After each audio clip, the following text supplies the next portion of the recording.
안녕하세요, 김어준입니다. 지난 주말 카탈루냐 자치의회는 독립을 선언했고 이에 스페인 중앙정부는 자치의회 해산을 전면했습니다. 카탈루냐가 제2의 코소보가 될 수 없는 이유, 포털이 처음으로 메인에 띄운 관련 기사의 제목입니다. 코소보는 대량 학살을 경험했지만 카탈루냐는 민주적 권리를 누린 경우라 독립이 불가능하다는 내용입니다. 대량 학살 정도를 겪지 않으면 독립할 생각하지 마라. 이건 말이 안 되죠. 독립선언의 권리는 모든 인간에게 천부인권이 있듯이 그들 스스로에게 당연히 있는 겁니다. 그들의 선언을 외부에서 인정하느냐 아니냐의 문제가 그 다음 따를 뿐이죠. 그리고 그 인정 여부는 철저히 강자의 이해관계에 의해 좌우되어 온 게 국제사회의 현실입니다. 코소보는 학살을 당해서 독립이 인정된 게 아니라 러시아의 세르비아 동맹을 약화시키려는 미국의 전략적 지지가 있었기 때문 아닌가요? 그리고 그래서 코소보 독립을 러시아 중국은 여전히 인정하지 않는 거죠. 대량 학살을 겪는다고 독립이 보장됐으면 독가스 인종 청소를 경험한 쿠르드는 진작에 독립을 했어야 합니다. 약소민족들이 최근 선언한 독립들 아마 대부분 실패하겠죠. 그래도 그 독립을 심정적으로라도 응원하는 게 우리 이익을 해치지도 않는데 우리 같은 식민 역사를 가진 사람들로는 자연스러운 것 같은데 이런 기사를 접할 때마다 매번 느끼는 겁니다만 왜 우리 언론은 미국이나 유럽은 어떻게 생각한다. 서구 강대국의 시선으로 바라본 분석만 있는 건가요? 저는 그게 너무 이상합니다. 김어준 생각이었습니다.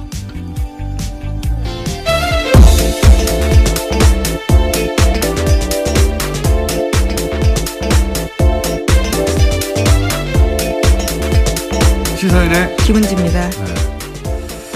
저는 이런 뉴스가 참 관심이 많은데 월요일 어떠십니까? 네, 안 좋아 보이시는데요. 괜찮으신가요? 졸립니다. 네, 매우. 저는 이런 뉴스, 국제 독립 뉴스라든가 분쟁 뉴스가 관심이 많은데 이런 뉴스를 전하는 보도를 볼 때마다 참 이상해요. 저는 왜 이렇게 미국이나 유럽, 특히 서구 강대국의 시선만으로 이런 사안을 보는 건지, 예를 들어서 이 카탈루냐는 스페인 영토 주권을 얘기하거든요. 영토 주권. 스페인, 국경은 절대적이다. 영토는 절대적이다.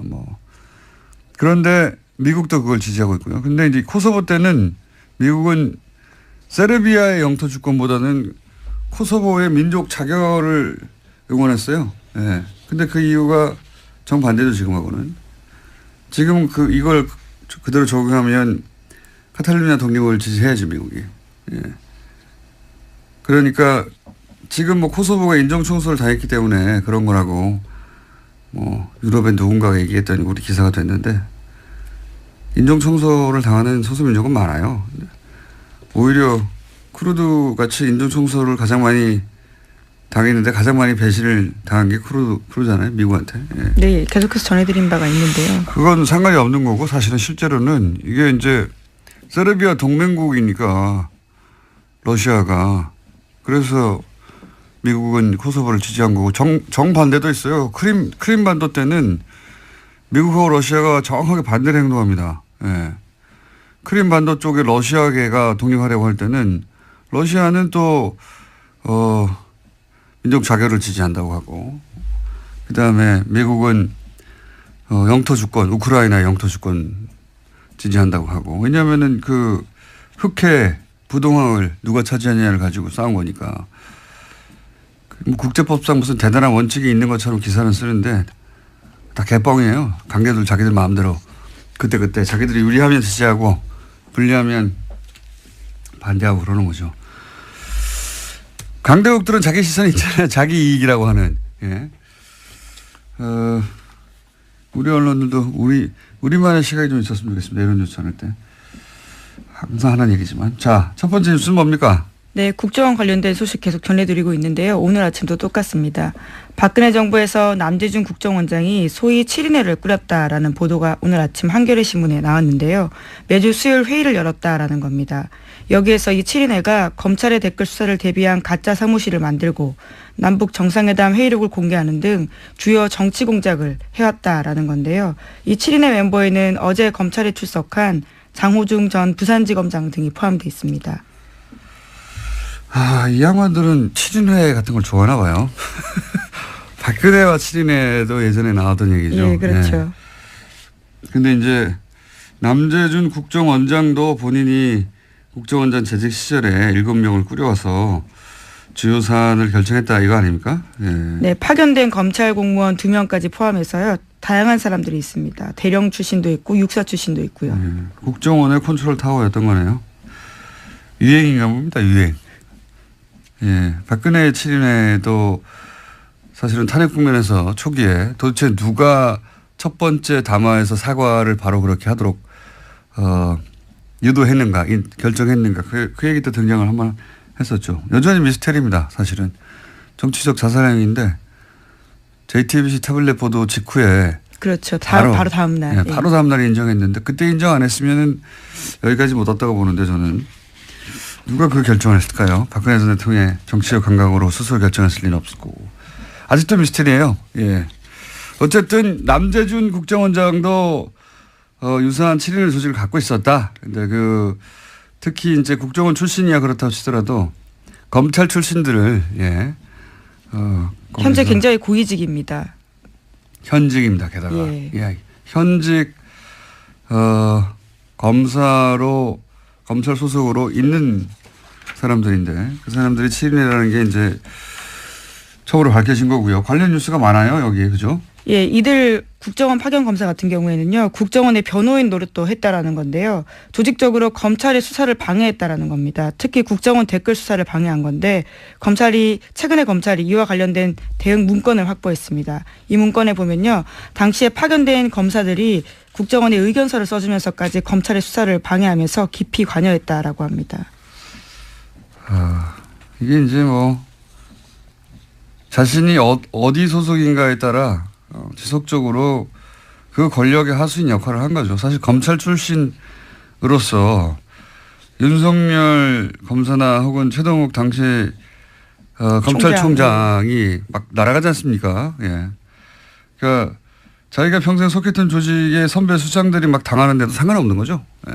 상관없이 그냥 국정원에 가면 또 그 국정원에 충성하는 겁니다. 오히려 자신의 출신 조직인 검찰의 수사를 방해하는 역할까지 하게 된 건데요. 권력의 하수인이 돼서 출세를 하고 싶었겠죠. 예. 그래서 국정원에서 댓글 수사를 하는 검찰을 가장 방해한 자들은 국정원에 파견됐던 검사들이었다. 이런 내용입니다. 예. 네, 어제 JTBC가 관련된 내용을 여러 가지 보도했었는데요. 뿐만 아니라 국정원 직원들이 재판에 증인으로 나갔을 때 이와 관련해서도 꼼꼼하게 지침을 내렸다라고 합니다. 해당 검사들이요. 예, 증인도 코칭을 한 거죠. 국정원 직원들을 재판장에 가서 이렇게 해야 빠져나갈 수 있다.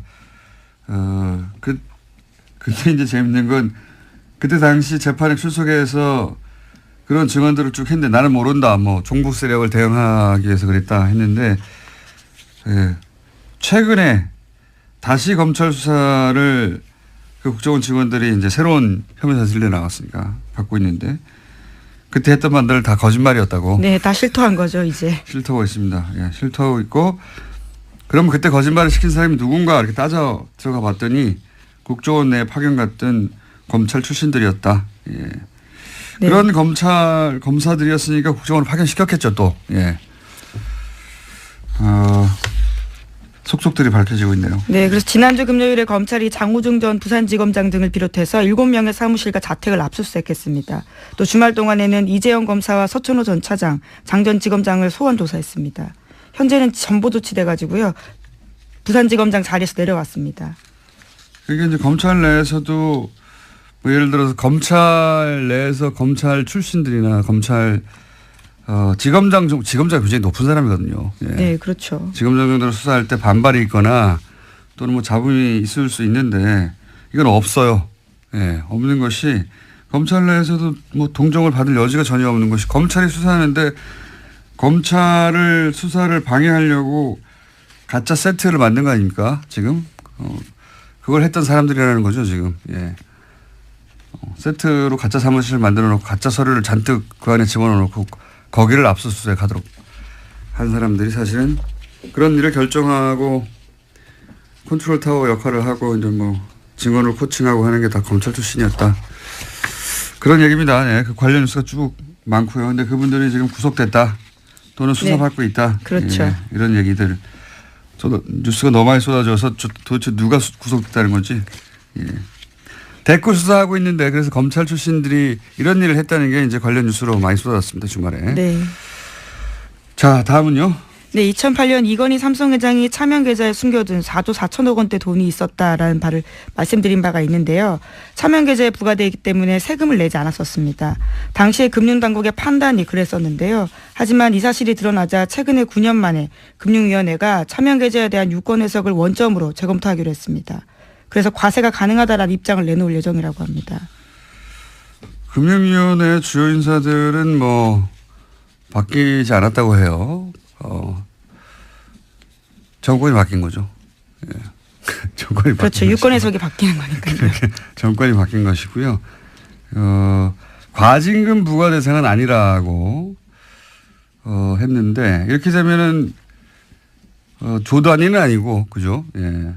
1,000억 단위 정도. 실제 이 문제를 처음 제기했던 갑자기 이런 생각이 나네요. 박용진 의원님. 예, 박용진 의원님 주장에 의하면 예, 계산을 또 저희도 해봐야 되겠지만 이게 2조 이상 과징금까지 하면 2조 이상이 될 거라고 했었는데 과징금 부과 대상은 아니라고 유권 해석을 또 해줬으니까 이렇게 되면 1,000억대 네. 얼마나 많이 빠져나갔습니까? 2조에서. 네, 그렇죠. 이자와 배당 소득세. 예. 예, 이자 배당 소득만을 부과하는 거니까요. 근데 이 문제는 한 번 더 나오겠네요. 왜 과징금 부과 대상은 아니냐. 과징금을 부과하면 실제로 총 4조 얼마가 남겨져 있었는데 거의 다 돈이 없어질 수도 있다. 그런 얘기도 있었거든요. 90% 세율을 적용할 경우에 대한 이야기일 텐데요. 오늘 최종구 금융위원장이 국회 국정감사 나오기 때문에요. 이 문제 다시 따져 물을 것으로 보입니다. 그러니까요. 예. 자, 실제 얼마나 부과될지 관심 있게 지켜봐야 되겠습니다. 그리고 이제 깜빡 잊었는데 그 원세훈 아까 댓글 이야기할 때 원세훈 원장이 국정원은 불법적으로 일을 해야 한다 뭐 이런 얘기를 했다고 했잖아요. 그죠? 네. 관련된 소식이 또 주말 동안에 전해져서 화제가 됐었는데요. 댓글 공작 등 혐의로 구속된 유성욱 전 심리전단장의 발언입니다. 자신이 수감되기 전에 장문의 글을 남겼는데 이를 경향신문이 보도한 겁니다. 그러니까요. 원세훈 전 원장이 어떤 이야기를 했는지에 대한 폭로인데요. 내용을 보면 이렇습니다. 적법 범위 내에서 일할 것 같으면 국정원이 무슨 필요가 있느냐. 국정원은 법을 초월해 일할 수 있어야 한다. 이렇게 강조했다는 겁니다. 국정원이 다른 국가와 첩보 전쟁을 하면서 그런 경우가 있을 수는 있겠지만 이게 이제 국민들을 상대로 댓글 다는데 이걸 적용했다는 거죠. 예. 그렇죠. 자국민 대상으로 불법적인 일을 해야 된다라고 아예 지시했다라는 거죠. 이건 뭐 그럴 법한데 제가 그 폭로한 장문의 글에서 주목했던 부분은 뭐냐면 원세훈 원장이 재임 기간 중 지나치다 싶을 정도로 사이버 업무에 매달렸다 이런 기억이 있다라고 하면서 이제 쭉 썼잖아요. 다음 아고라를 잡아야 된다느니.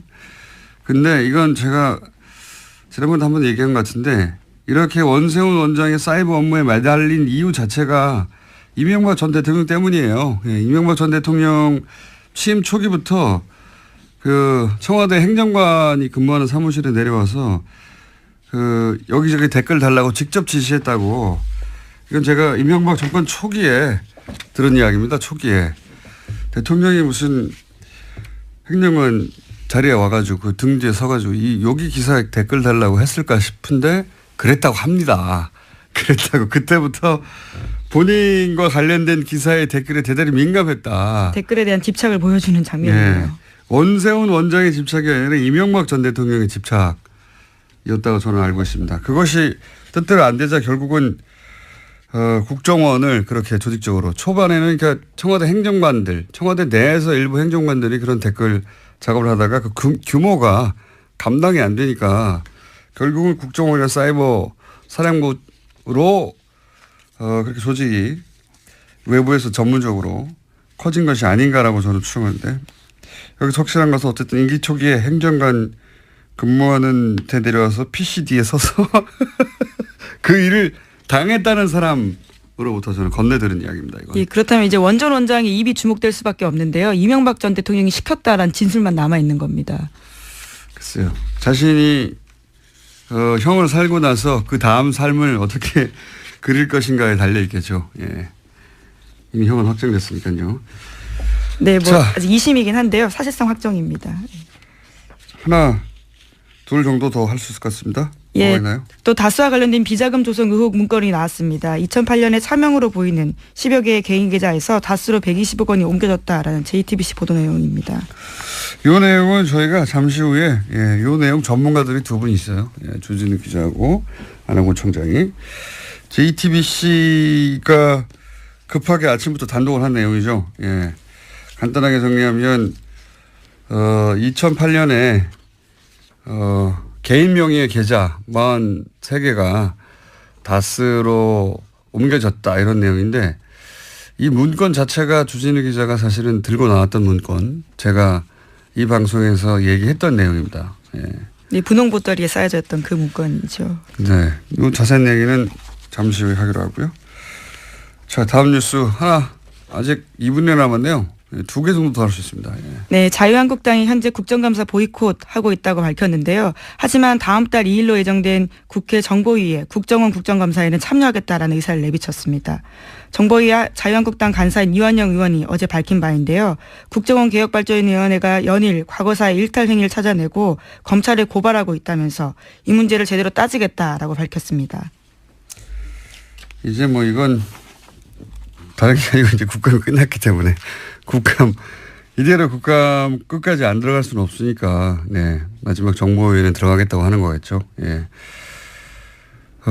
아시는 분은 아시겠지만 한국당은 방통위원 본인들이 지명했던 방통위원이 임기 이전에 사퇴하는데 예. 그 2명의 지명권을 여당에서 행사했다고 해가지고 지금 국감 보이콧을 하고 있습니다. 예. 자유한국당의 논리대로면 자신들이 여당 시절에 6명을 임명하거든요. 예, 6명 임명했는데 지금은 야당이 되면 이제 3명으로 줄잖아요. 심지어 야당도 다양해졌습니다. 과거와 다른데요. 처지가요. 예, 야당이 되면 이제 줄어드는데 숫자가 그걸 인정할 수 없어서 예, 자신들이 한번 임명했던 사람들이 보궐이 되면 그 사람들을 자기가 야당이 됐더라도 계속 지명해야 된다는 논리로 이제 보이콧을 하는데 이 논리대로면 6명을 여당일 때 지명했어요. 자신들이 야당이 됐어요. 이제 3명으로 줄어야 되는데 임기 직전에 다 사퇴하게 만드는 겁니다. 그러면 영원히 6명을 지명할 수 있어요. 이런 논리대로면. 왜냐하면 임기 전에 6명은 자유한국당에 배정됐다는 주장이거든요. 야당이냐 여당이냐 아니가. 놀라운 아니라. 주장입니다. 예, 그래서 이 논리대로면 여당 상관없이 자유한국당은 항상 6명을 할 수 있습니다. 임기 직전에 사퇴시키고 계속 보궐시키면 되죠. 연속해서. 말이 안 되는 주장인데.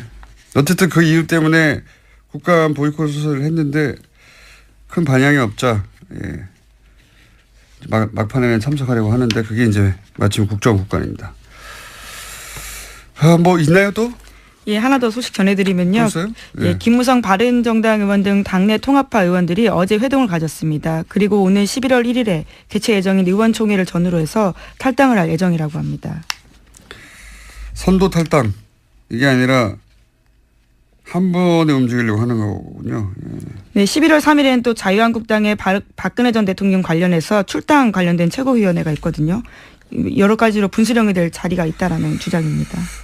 녹취록이 어떻게 되느냐 이영주 위원회 그게 또 중요한 관건이겠죠. 원래 녹취록 원래 홍준표 대표하고 서청원 의원이 대결할 때 처음에 녹취록은 하나만 존재하는 것으로 예. 그 녹취록의 내용을 각자 자기가 유리한 방식대로 얘기하는 것으로 이렇게 이해가 됐었는데 이용주 의원이 등장하면서 양상이 좀 달라졌어요. 이용주 의원은 홍준표 대표는 그 재판 시작되기 전에 돈을 전달했다고 하는 사람, 그 사람은 서청원 의원 사람인데 나한테 그러냐라고 항의했다고 하고. 네, 자제시키라고 전화했다라는 취지죠. 서청원 의원은 자신에게 청착했다고. 그건 뭐 같은 말을 어떻게 해석하냐에 따라 다를 수 있습니다. 근데 이용주 의원이 등장해서 했던 말은 두 사람이 그동안 다퉜던 내용과는 다르고 사실이라고 하면 다르고 1심이 끝난 후에 돈을 전달한 사람의 진술을 번복하게 해달라는 청탁을 했다라는 게 이용주 의원의 주장이거든요. 예. 그러한 또 녹취록이 있다는 취지 이야기인데요. 그러니까 만약에 그게 실제로 있다면 그 녹취록이 개뻥이냐 아니냐에 여러 따라서 번 나오네요. 개뻥.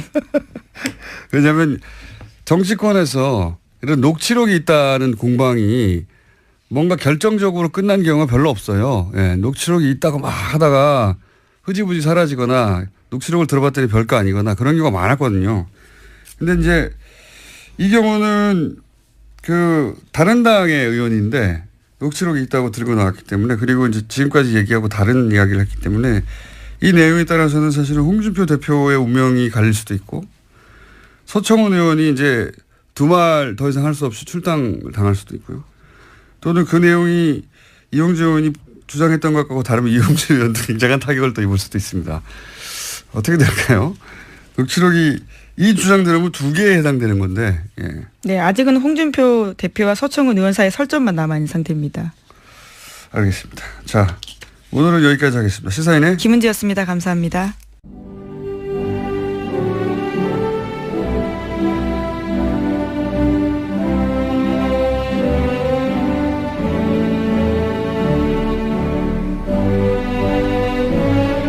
지나는 국민 여러분 안녕하십니까.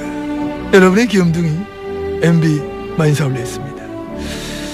기온이 막 하루가 다르게 떨어지고 있습니다. 건강에 더욱 막 신경을 쓰셔야 한다. 그런 확신을 저는 가지고 있는 겁니다. 요즘 막 마음이 무겁습니다. 적폐청산이라고 하는 미명 아래 새로이 만들어지는 적폐. 저는 이것이 막 대단히 우려스럽다. 그거하고 의욕만을 가지고 전 대통령한테 정치적 망신을 주려고 하는 그런 행동은 치졸한 정치 보복에 지나지 않지 않느냐. 저는 그런 확신을 가지고 있는 겁니다. 진우, 알았나? 알아들었나? 알아묻냐고. 응? 전직 대통령 이러면 눌러묻고 조롱하고 이건 뭔 써? 응? 진우, 니도 이제 얼라 아니잖아. 어른이라 어른. 그거 하면 니 나이값 해야지. 응? 니 이만큼 얘기했는데 자꾸 이카면 자꾸 이래 분탕질 하면 천벌 받아. 천벌 천벌. 응? 니 천벌 받아봤나? 천벌 그거 응? 뭐 응? 억수로 아파.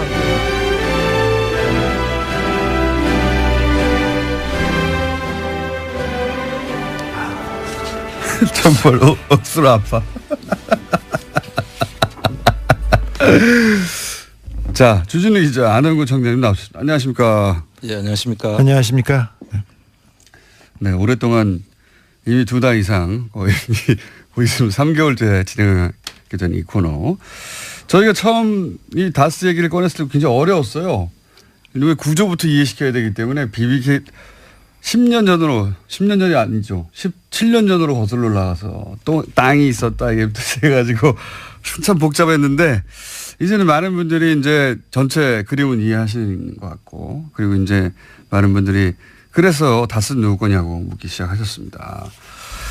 그런데 지난주에 JTBC가 다스 관련 특종을 굉장히 아침 이른 시간에 급히 내놨어요.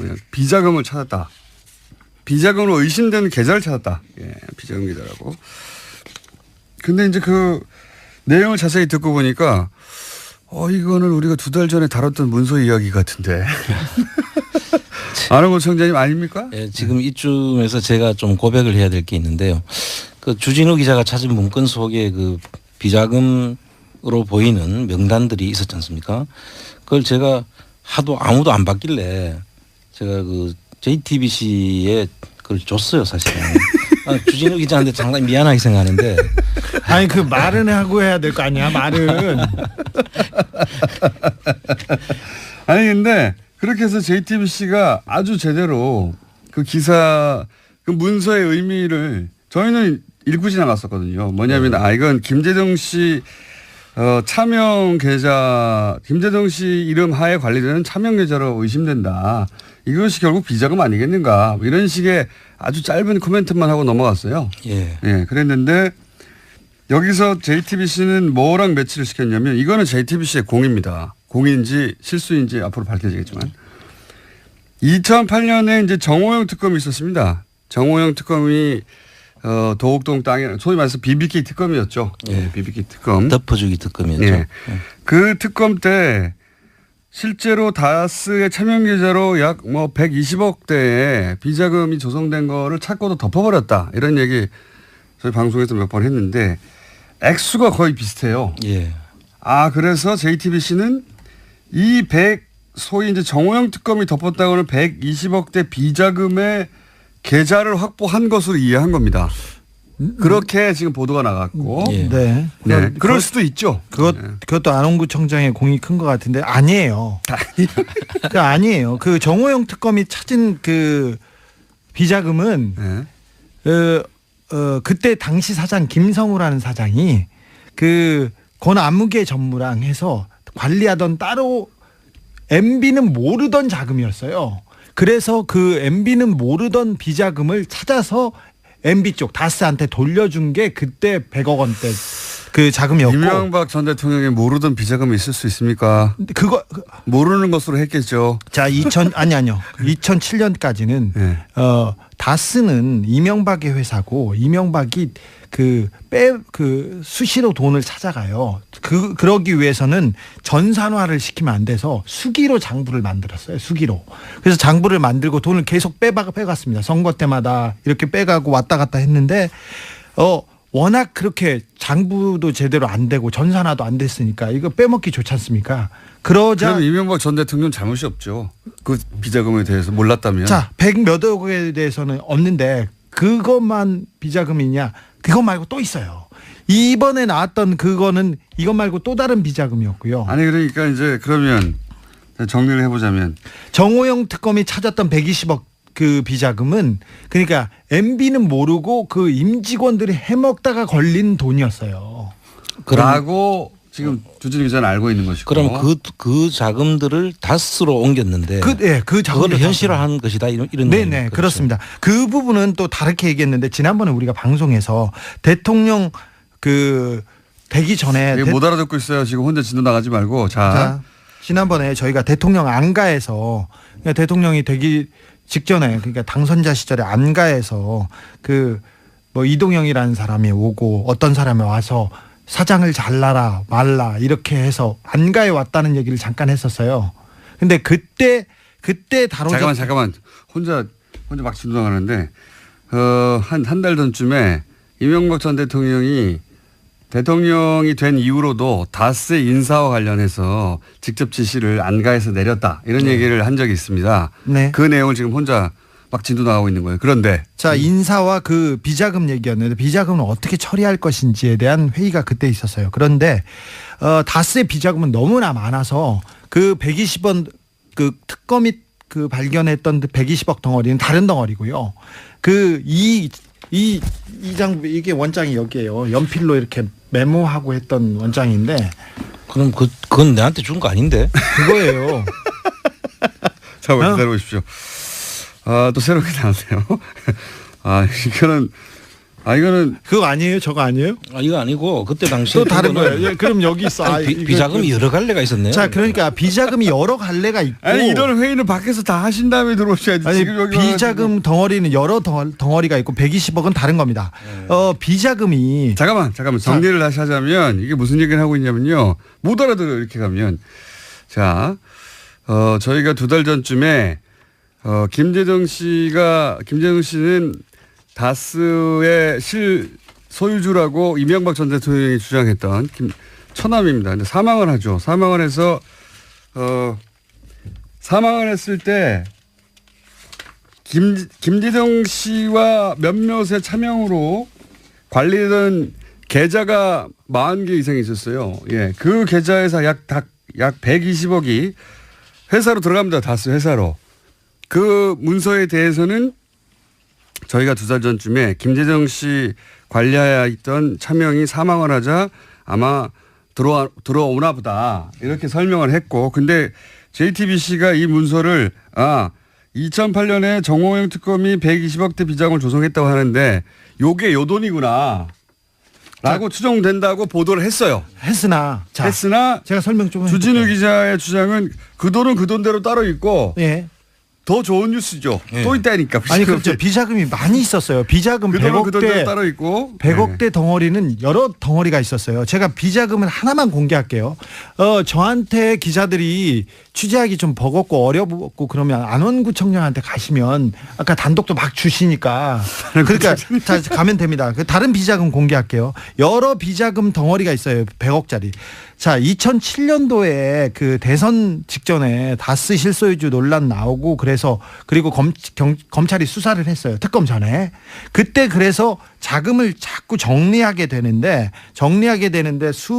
백억대, 수십억대 이렇게 덩어리가 있는데 120억은 또 다른 덩어리고 100억짜리 비자금 하나 제가 공개하겠습니다. 2007년도에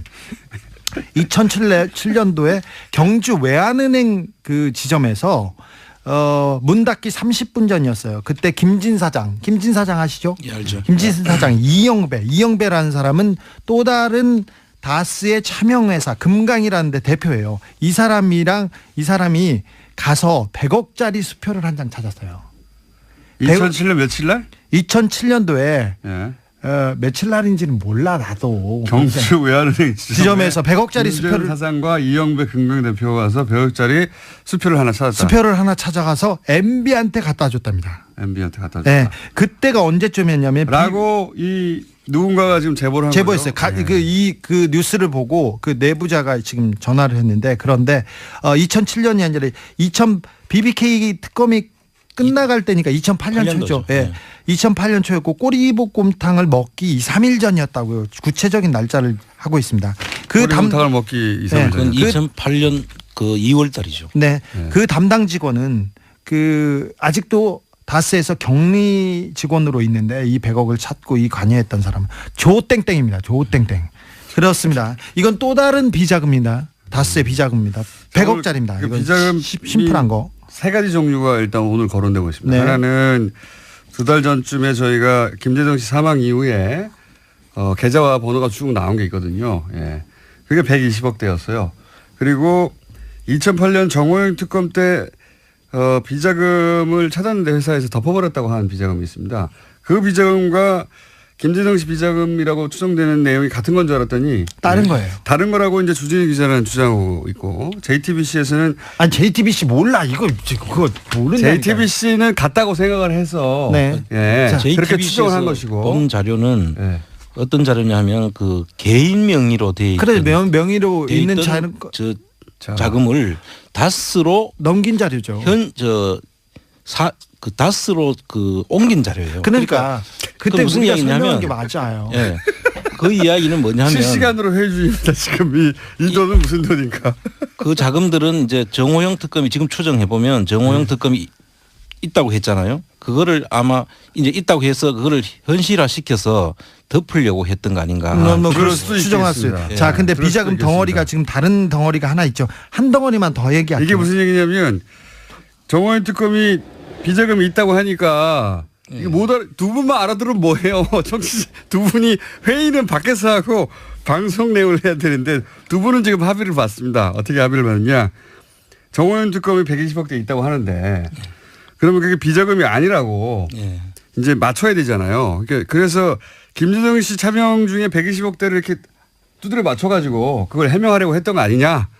이런 지금 설명입니다. 그리고 지금 주 기자가 준 이 자료는 네. 그 자료가 아니죠. 그 자료가 아닙니다. 다른 자료예요. 예, 다른 비자금 정보. 그러니까 기자들 오시면 내가 다 드릴게. 자, 그리고 하나 더. 잠깐만. 비자금 하나 더 공개하자고. 잠깐만 비자금 그래서 세 가지 종류가 지금 거론이 됐고요. 다른 덩어리 또 줄게. 자, 네 번째 덩어리가 나오려고 합니다. 네 번째 덩어리입니다. 네. 강남 교보생명. 강남 교보생명. 옛날에 제일생명 사거리에 있었는데 거기에 있는 교보생명 지점에서 이병모 이 사람은 청계재단을 할 때 나오는데 지금도 청계재단이 재단에 있습니다. 네. 그리고는 김백준 씨와 함께 김백준 씨와 함께 그 집사라고 이명박의 불리는 이명박 그 대통령의. 자금 관리아니고 집사하고 건물 관리하는 분인데 이 사람이 돈을 찾아다가 다시 이명박한테 입금시킵니다. 돈을 얼마를 찾았어요? 여기는 수십억 된 것 같습니다. 수십억. 네. 자, 몇 가지 덩어리가 있는데 이 덩어리가 별개의 덩어리인데 그때 특검이 그 BBK 특검 때 이 비자금을 검사들이 다 파악했어요. 이것도 있고 저것도 있고 저것도 있다. 지금 얘기한 경주 외환은행 지점에서 문 닫기 30분 전에 김진 사장하고 이영배 대표가 100억 수표를 찾아가지고 전달했다고 하는 거는 이것도 검찰이 파악하고 있는 겁니까? 아니 그거는 이제 돈이 있다는 거를 그 검찰이 파악해서 알고 있는데 그 클리어 되니까 꼬리곰탕 먹기 며칠 전이지 않습니까? 그러니까 의혹을 다 털어주지 않습니까? 털어주니까 자신 있게 그냥 돈을 찾아가지고 그냥 갔죠. 이것도 털어주기로 결정돼 있으니까. 자, 근데 검사들이 다 알고 있었어요. 그래서 특검에서 그때 검사들이 파악한 비자금이 200억이 넘었어요. 100억대가 아니었어요. 그러니까 정호영 당시 특검이 당시 파악한 금액도 100억대가 아니라 200억대였다. 훨씬 넘었어요. 네. 그랬는데 그래서 삼성 서울병원에서 그때 이상은이 조사를 받으려고 하니까 삼성 그 VIP실 삼성병원 19층 VIP실에 숨었어요. 숨어서 누가? 이상은이요. 이상은 회장이 지금 현재 다스 회장입니다. 네, 네. 회장을 조사하려고 하니까 거기 글로 가서 그냥 병원에 있었는데 검사들이 와가지고 비자금에 대해서 처음에는 막 물었어요. 근데 나중엔 다 덮어졌죠. 근데 특검의 결과는 어쨌든 다 덮어진 거로 다 덮어졌습니다. 네. 근데 특검에서 이미 200억이 넘는 수많은 비자금 계좌와 비자금 덩어리가 있는 것을 확인하고 다 덮어졌습니다. 100억대가 아니라 200억대였는데 덮어졌다. 네.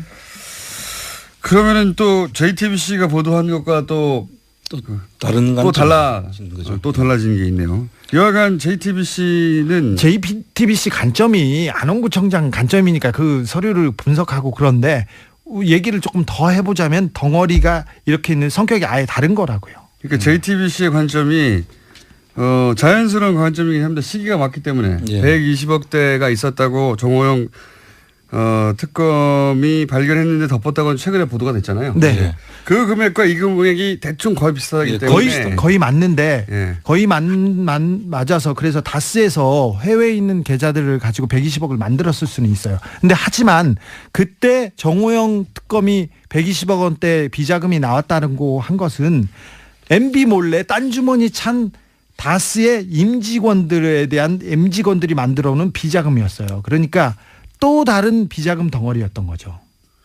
자, 비자금 덩어리가 여러 개 나왔고 심상정 의원도 사실은 JTBC가 보도한 그 내용이 정호영 특검이 덮은 그 비자금이 아니냐. 왜냐하면 규모가 120대거든요. 시기가 맞고 그래서 이제 그렇게 생각을 한 것 같고 지금 주진우 기자의 주장으로는 120억 이게 특검이 덮은 거여도 상관없고요. 그러면 밝혀진 거고요. 그게 아니라 별게 더 있으면 더 좋죠. 또 나온 거니까. 아니 그게 또 다른 덩어리. 또 다른 덩어리가 있다.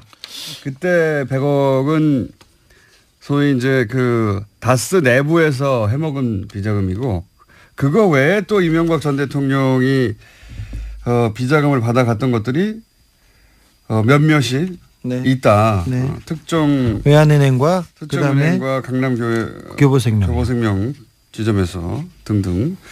이건 정확한 내용은 이제 세무조사나 검찰 수사에서 정확하게 밝힐 필요가 있다 그렇게 보여집니다. 덩어리가 너무 많이 나오니까 이제 헷갈리기 시작했는데 차근차근 하려고 그러는데 갑자기 JTBC가 나오는 바람에 한꺼번에 당시에 2007년도에까지는 다스에서는 그런 큰 회사에서 뭐 장부가 수기였어요. 그러니까 그냥 종이로 써가지고 이렇게 갖다 놓는. 다음 주에 제가 수기 장부를 하나 이렇게 샘플을 가져올게요. 장부에서 찾아와서. 그런데 다 어디서 가져오나 몰라요. 2008년도에 그 특검이 시작됐지 않습니까? 그래서 그 당시에 양산 폐기물 업체에 1톤 차분량 3개를 가져다가 이렇게 폐기했어요. 근데 폐기했던 그 직원이 또 보낸 또 편지를 하나 제가 조금만 읽어드릴게요. 2007년 10월에서 11월에 MB가 대통령 선거하기 전에 BBK 주가 조작 사건과 다스 실소유주 사건들로 검찰 조사가 있었는데 자료를 숨기기 위해서 어떻게 했냐면은 다스에서는 모든 서류를 모든 장부를 태웠대요. 근데 어떻게 샀나 이제 다 태워가지고. 회사에서는 그 도저히 다 태우기가 어려우니까 1톤 트럭 세대 분량으로 회사 관련 서류를 부산 관련 양산국도변 고물상에 옮겨가지고 파쇄해가지고 처분하였습니다. 그때 당시 권 부장, 권 전무, 문 부장, 손대리 협의하에 자료를 옮기고 폐기하였는데 그때 자료 중에는 공문 형식으로 된 BBK 관련 자료와 돈을 주고받는 영문 서류가 있었고요. 맨 마지막에 이 서류에는 MB의 사인이 있었다는 겁니다. 아, 다스의 내부 문서에 이명박 전 대통령의 사인이 있었다. 네, 그렇습니다. 폐기했다는 거는 이제 지금은 입증할 수가 없죠. 네, 관련자들의 진술 정도만 폐기한 사람이 지금 얘기하는 겁니다. 그러니까 네. 뭐 어느 정도 또 신빙성은 있죠. 그 JTBC에서 보도한 그 자료를 보면 네. 개인 명의에서 다스 명의로 갔기 때문에 네. 그 자금의 원천을 따라가 보면 네. 금방 이게 어떤 자금인지를 알 수가 있습니다. 지금 폐기해도 그건 명백하게 지금 계좌번호까지 다 나타났거든요. 그렇죠. 근데 이게 참 재밌는 게 보통의 비자금은 회사에서 밖으로 나가는 겁니다. 이 비자금은 밖에서 김재정 씨 사망하자 밖에 개인 명의로 있던 게 회사로 들어와요. 예. 이상한 흐름이에요, 굉장히. 그것도 비자금으로 이렇게 물론 비자금이죠. 그렇죠. 빼돌린 정상적이지 않은 돈이니까. 그렇습니다. 개인 명의로 돼 있던 걸 다스로 옮겼기 때문에 금융실명법도 위반이죠, 그 당시에. 네. 비자금이 많으니까 참 좋네요. 자꾸 네. 나와가지고 그렇죠. 이야기거리도 많고. 그러면 당시 BBK를 수사했던 정호영 특검 소속의 혹은 BBK 관련 수사를 했던 검사들은 지금 뭐 하고 있나요? 난 지금 현직에 거의 있습니다. 근데 이분들이 그냥 수사하면 됩니다. 뭐 압수수색 하지도 않고 옛날에 있었던 걸 캐비넷에서 꺼내서 그냥 하면 됩니다. 그래도 그분들이 다시 BBK가 수면에 올라오는 것을 상당히 부담스러워하겠죠. 두려워하고 있었던 것 같아요. 이게 이분들은 BBK 수사가 제대로 잘 됐다고 생각하는지 아닌지 몰라도 최소한 주장을 현재 하고 있는 분들이거든요. 잘 됐다. 예. 그러니까 그 일단 수사가 어려워요. 일단 이 BBK와 다스의 진실이 밝혀지려면 이 검사들의 양심 고백, 국정원에서 검사들이 진실을 막았던 것처럼. 그런데 어떻게 막았는지 제 사건에서 사실 좀 알 수 있어요. 당시 BBK 수사의 정점에 최재경 전 민정수석 그리고 김기동 검사 많이 거론되는 분들이죠. 네. 이 김기동 검사하고는 주진우 기자도 안홍구 청장님도 인연이 있지 않습니까? 근데 저는 원고 피고 관계였어요. 네. 이 사람들이 저를 다 고소해가지고요. 전 제 수사를 해서 저를 구속시킨 사람이죠. 이미 김기동이요? 네. 그런데 이 사람이 어떻게 하다 보면 이게 다 이렇게 연결이 됐어요. 그 당시에 BBK 했던 분인데 저를 한 번도 조사도 하지 않고 한 번도 나오라고 이야기도 없이 원래 최순실 비자금 찾으려고 등장하신 출연을 시작하신 분인데 하다 보면 이렇게 BBK로도 다 연결돼 있어요. 예. 연결됩니다. 그 당시 BBK 수사 검사들이 최재경, 김기동, 김우곤, 장영섭, 배종혁, 최성환, 박철웅, 박광배, 김양수, 김영석 다 지금 굉장히 좋은 부서에 다 있습니다. 그중에서 김기동 검사하고는 인연이 특별하시다고. 그렇습니다. 네. 국세청에서 저를 청부 수사를 시켰고요. 그 당시에 이현동 당시 차장이 서울지검장인 노황균 씨한테 찾아갔다는 이례적으로 갔다.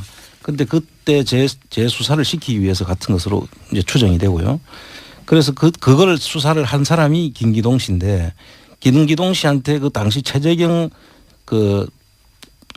씨가 김기동 씨한테 이 BBK 다시 수면으로 떠올린다. 안홍구를 수사하지 말아라고 했다는 것을 내가 조선일보 간부로부터 들은 이야기예요.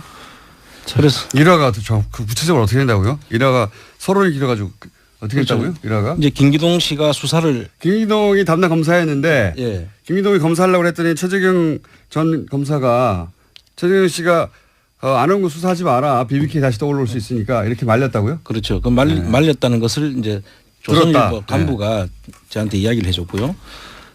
그분들이 수사를 하게 되면 BBK가 수면으로 떠오를 수 있다. 그러니까 건들지 마라.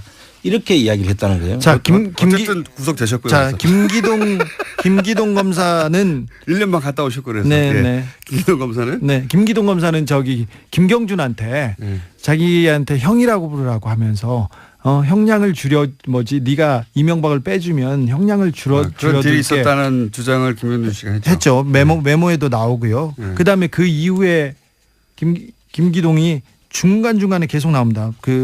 방산 비리에도 나오고 다른 데도 나오는데 지난번에 140억이 다스로 갈 때 그 당시에 김경준 씨가 에리카 누나가 언제 금방 들어갈 테니까 잘 봐주세요. 그렇게 편지를 썼던 사람이기도 합니다. 김기동.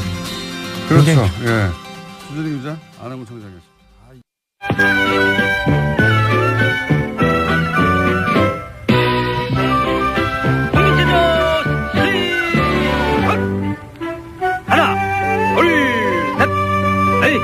여섯, 일곱, 여덟,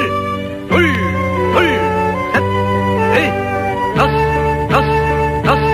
다리 운동. 하나, 둘, 셋, 넷, 다섯, 일곱, 여덟, 셋, 넷, 다섯. 다리 운동. 하나. 김어준의 뉴스 공장.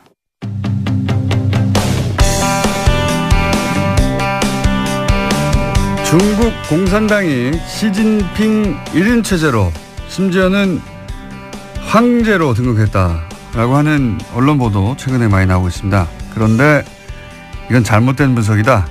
잘못된 해석이다. 이렇게 말씀하시는 분 오랜만에 저희 스튜디오에 다시 나오셨습니다. 도올 김용호 선생님 나오셨습니다. 안녕하십니까? 아유, 반갑습니다. 안녕하십니까 선생님. 네. 지난주에 CBS 김현정의 뉴스쇼에 나오신 걸 듣고 우리가 한 발 늦었다. 모시려고 했는데 거기를 먼저 나가셨더라고요. 선생님. 섭섭하고. 좀 먼저 불러주지. 맞습니다. 저희가 잘못했습니다. 네. 자, 그렇지 않아도 저희가 이거는 선생님을 모시고 얘기를 들어봐야 되겠다. 중국 이야기는 전문가시니까. 그리고 시진핑에 대해서도 여러 차례 말씀하셨잖아요. 네. 그래서 방송 한번 하셨지만 시간이 그렇게 길지는 않았기 때문에 저희가 또 한 번 모시고 좀 더 한발적으로 옆으로 갈 수 있겠다 싶어가지고 모셨습니다. 우선 저는 이거부터 여쭤볼게요. 그 시진핑 관련해가지고 황제 대관식이다. 그 외신들도 그렇게 많이 보도합니다. 예, 대관식이다. 그리고 격대 지정이라고 하나요? 5년 미리. 예, 5년 미리 그러니까 바로 다음이 아니라 그 다음 그 후계자를 미리 지정해 놓고 시작한다. 예, 그런 전통이 있는데 이번에는 그렇게 안 하는 거 보니까 향후 10년간 시진핑이 해먹으려고 하는 거구나. 이제 사실상 전통도 다 깨고 황제가 됐다. 이런 보도가 많이 나왔잖아요. 우선 그거 잘못된 해석이다. 그거 왜 그렇습니까? 거기서부터 시작해야 될 것 같아요. 저도 기사를 읽다가 그런가? 이렇게 생각했거든요. 역시 형안이 있으시네. 항상 통찰력이 있으시니까. 근데 그 격대 지정이라고 하는 것은 그 중국의 오래된 전통이고 그것을 시진핑이 계속 했어야 됐다. 이런 전제가 있는데. 그렇죠. 네. 그 전제가 우선 틀린 거죠. 전제부터 틀렸다? 네. 이 격대 지정이라는 것은 중국 현대사에서 단 한 번의 사례밖에 없습니다. 그것은 등소평이 당시의 정황에서 이 문제를 해결해 나가는데 개혁 개방을 강력하게 추진하기 위해서는 강택민과 같은 상해파의 테크노크라트가 필요하다. 그래서 그 사람을 후계자로 지목을 하면서 근데 이 사람은 상당히 권력 의지가 강하고 그 패거리 의식이 강하기 때문에 주변에 떨거지들이 꽉 둘러쌀 거다. 그러면은 중국이 위태롭다. 그래서 굉장히 그런 성향에 반대되는 인물로서 자기가 믿을 수 있는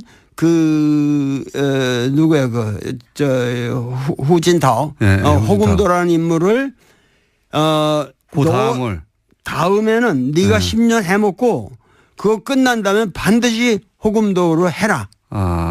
해가지고 그걸 격대 지정이라고 그랬는데 네. 그거는 이거 한 사례밖에 없어요. 그래요? 왜 그러냐면 그 다음에 시진핑이 올라올 때는 격대 지정이고 아무것도 없는 상태에서 예. 시진핑은 그냥 올라온 거예요. 예.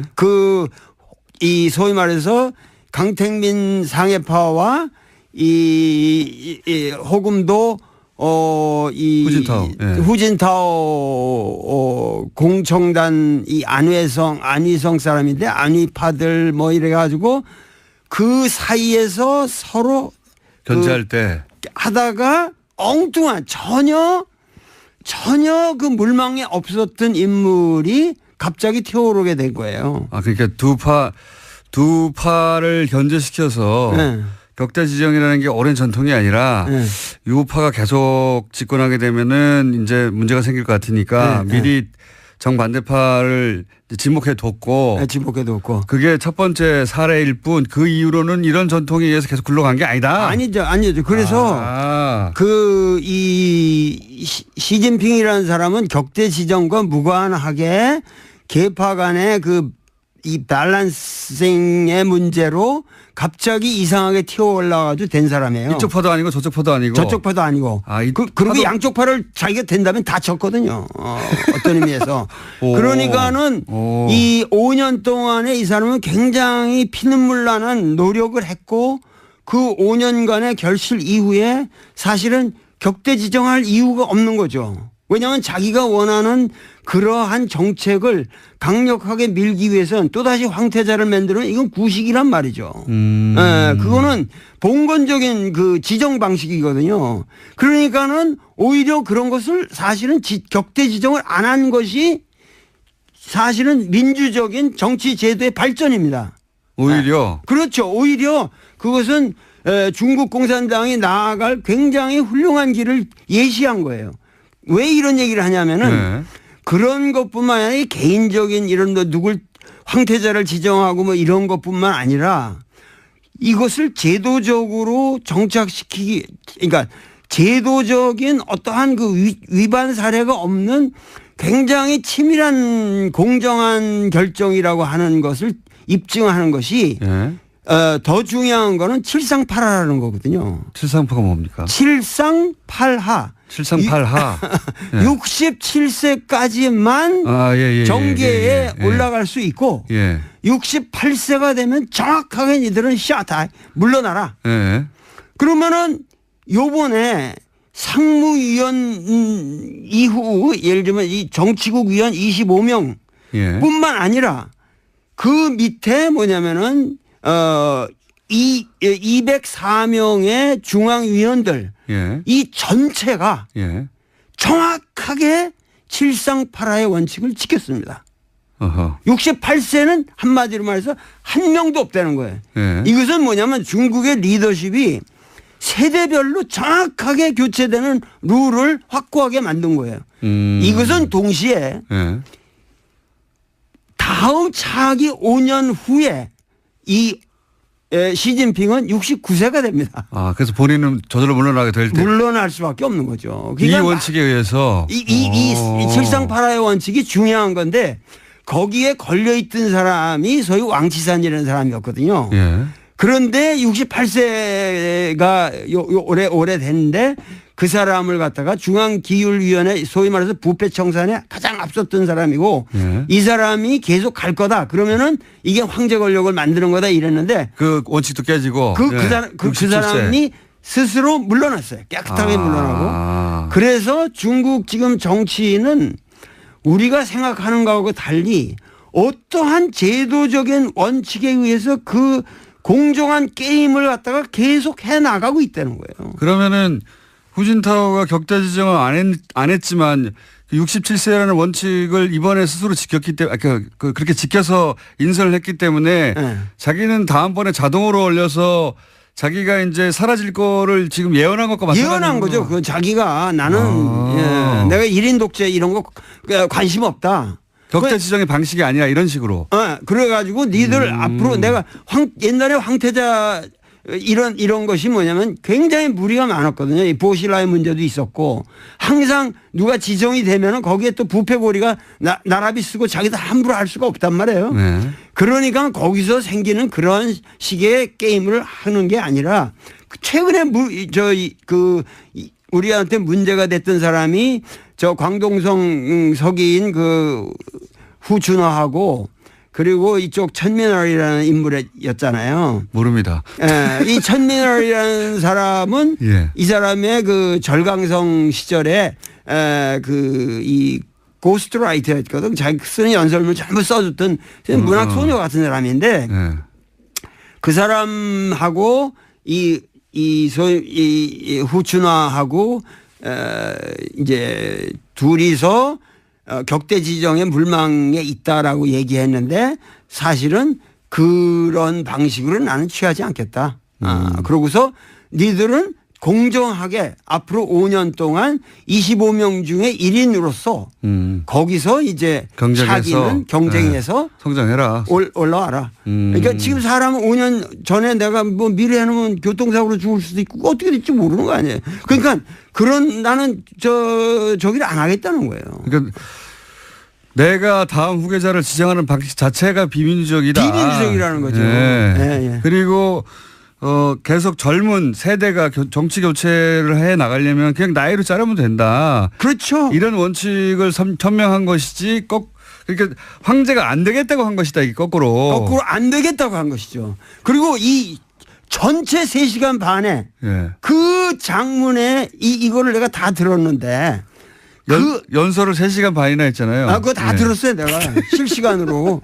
예. 그 감을 잡기 위해서. 그런데 제일 마지막에 뭐라고 끝나는 줄 아세요? 뭐라고 그러냐면 청년이 흥하면 이 나라가 흥할 것이요.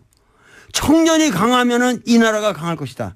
앞으로 이 청년들에게 꿈을 주는 정치를 못하면 이 나라는 끝이다. 이렇게 끝납니다. 마지막에. 그러니까 얼마나 이 세대가 변한다는 것에 대해서 이 사람은 신념을 가지고 있냔 말이죠. 그럼 우리 언론들은 이게 격대 지정이 안 됐기 때문에 이게 황제가 된 것이라고 그 선생님 말씀이하자면 거꾸로 해석을 왜 이렇게 한 겁니까? 그것은 예.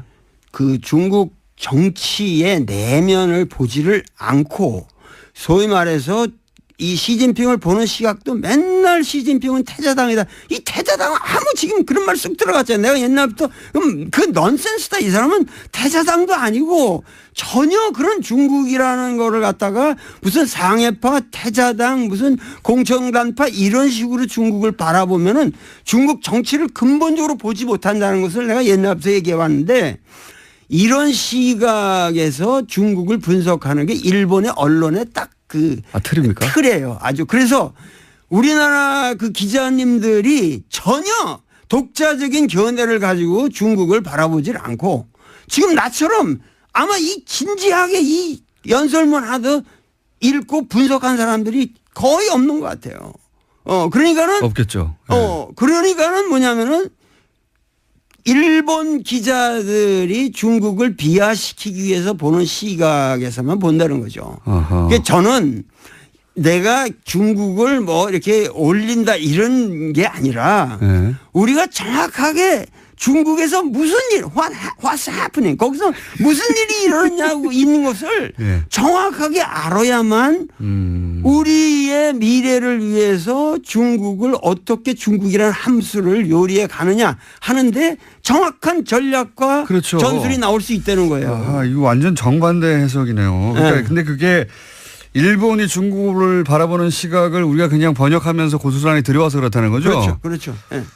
그러면은 지금 시진핑이 지금 청년을 말했고 또 동시에 신세대 중국 특색 사회주의라고 주장했는데 그런 말씀까지 다 아시네.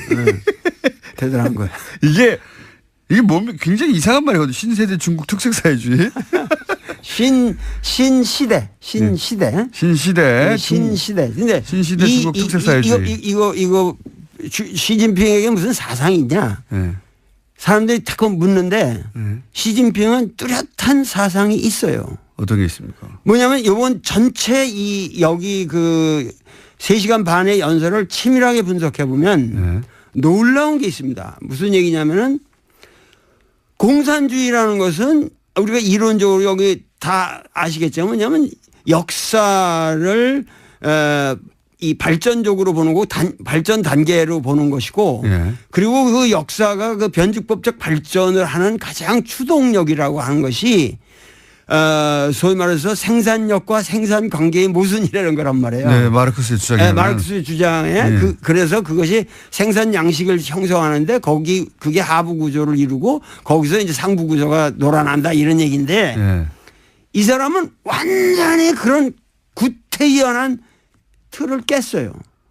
그러면 중국의 진정한 주요 모순은 뭐냐? 맨날 우리나라 주요 모순 그 논쟁이 있잖아요. LA NLPD, PD 뭐 이런 거. 근데 이 사람의 중국 사회의 주요 모순은 국민들의 아름다운 삶, 美好的生活, 아름다운 생활에 대한 열망. 그 아주 표현이 절묘해. 아름다운 생활에 대한 열망과 이 불균형의 엉터리 여태까지 발전 사이의 모순이 주요 모순이다. 그러니까는 그 아름다운 생활, 삶을 향한 국민들의 열망이라는 건 뭐냐? 양극화를 그렇게 표현한 겁니까? 그렇죠. 참 샤프하시네. 뭐냐면 여태까지는 이 등소평 이래 개혁개방 30년의 모든 그 모델은 선부. 특정한 놈, 흥묘백묘로 해가지고 어떤 놈이든 돈 많이 벌어라. 그럼 우리가 인정해줘 지원해주겠다. 그러면 거기서 꼼꼼을 떨어지는 거 분배한다. 이런 선부론이 중국을 망쳐왔다는 거예요. 그래서 이 선부론을 이제는 뭐냐면 공부, 공유한다는 공산주의의 공짜로 공부론으로 바꿔야 된다. 그리고 공향, 그 모든 부를 같이 국민들이 향유해야 된다. 그리고 국민이 주체가 돼야 된다. 단, 이 국민이 주체가 되도록 만들기 위해서는 중국의 현실상, 그게 중국 특색이라는 거예요. 중국 공산당의 영도력을 무시하면 안 된다. 근데 중국 공산당의 영도력을 강화시키려면 가장 방해 요소가 인간의 허약성 뭐냐면 부패다 이거 부패. 그래서 중국 공산당의 영도력을 강화시키기 위해서는 중국 공산당을 쳐야 된다는 거야. 이놈들이 전부 부패해가지고 국민들의 그 신망을 얻지 못하기 때문에 중국이 여태까지 난항해왔다. 그러면 이 난항해온 이 중국을 바로잡기 위해서 부정한 현실을 정자정야 정치라는 것을 오로지 바로잡는 것이고 내가 10년 동안 할 거라고 하는 것은 실제로 이러한 잘못된 것을 바로잡는 것밖에 없다. 그래서 뭐냐면은 종연 쯔당 뭐냐면 종엄치당이라고 그러지. 당은 엄격하게 다스린다. 그러니까 중국식 그 사회주의를 할 텐데 그래서 이제 당이 이끄는 개혁을 계속 해 나갈 텐데 그런데 지금까지는 당이 썩어가지고 소위 이제 인민들의 삶이 양극화되는 걸 막지 못했다. 막지 못할 거죠. 그러니까 당을 쳐서 당을 굉장히 깨끗하게 만들고 그 역할을 당이 계속 해 나가도록 하겠다 뭐 이런 거네요. 그러니까 우리나라도 지금 문재인 대통령도 내가 얘기하는 거는 이 사회의 적폐가 아니라 정의롭지 못한 이 사회의 구조를 정의롭게 바꾸는 작업을 하는 것이고 그 작업에 있어서는 가차없이 단호하게 철저하게 끝까지 남김없이 다스까지 다 처단해야 한다는 거야. 다 처단해야 한다는 거야. 다스까지. 특별히 좋아하시네. 난 다스가 뭔지도 모르고 내 얘기를 했는데. 갑자기 시심 중에서 다스까지 오셔가지고. 알겠습니다. 어떤 의미에서는 그 문재인 대통령과 맥이 닿는 부분도 있습니다. 그죠? 그렇죠. 예. 그 문재인 대통령을 우리가 소득주도 성장이라든가 지금 정책 방향하고 그런 것을 저기 했는데 이 소위 말해서 이 중국 특색 사회주의의 예. 그 오위일체라는 게 있어요. 이 사람 오위일체. 사상 오위일체. 기독교에서는 삼위일체라고 그러잖아요. 예. 근데 오위일체인데 오위일체라는 게 뭐냐면은 경제 건설, 정치 건설, 문화 건설, 사회 건설, 생태 문명 건설이 하나다는 거, 일체다. 이 5가지의 위가 있는데 예. 그런데 경제, 정치, 문화는 중공 16대에서 이미 3위일체로 나왔어요. 예. 그 다음에 17대에서 4위일체라고 그래서 사회 건설까지 들어갔어요. 예. 그러면 경제는 부유하고 정치는 민주해야 되고 문화는 번영해야 되고 사회는 공평해야 된다. 예. 이게 지금 17대까지 나왔는데 이번 19대에 5위일체가 들어갔는데 환경이 나왔네요. 생태. 거기에 생태 문명 건설이라는 게 들어간 거예요. 그러니까 뭐냐면 시진핑의 사상은 생태 문명 건설이에요. 그러니까 뭐냐면 예. 국민들의 삶을 아름답게 이 사람은 무슨 얘기까지 하면 매일이 사회주의 그러니까 아름다운 사회주의를 해야 한다는 거예요. 여태까지 사회주의는 그냥 평등이라는 그런 명목하에서 썩었다는 거예요. 이 막스 레닌주의를 암암리 까는 거예요. 뭐냐면 이제는 아름다운 사회주의를 해야 되고 그다음에 매일이 덕고자 그러면서 아름다운 국가를 만들어낸다. 그렇게 해서 전인적인 국민 모두가 전인적인 발전을 해야 된다. 이런 식의 레토릭이 대단하거든요. 아하. 사실 중국이 최근에 각종 그 환경 부담금 국제적인 많이 내고 미국이 트럼프가 빠져나가는 자리를 중국이 막 메우고 있어요. 메우고 있어요. 예.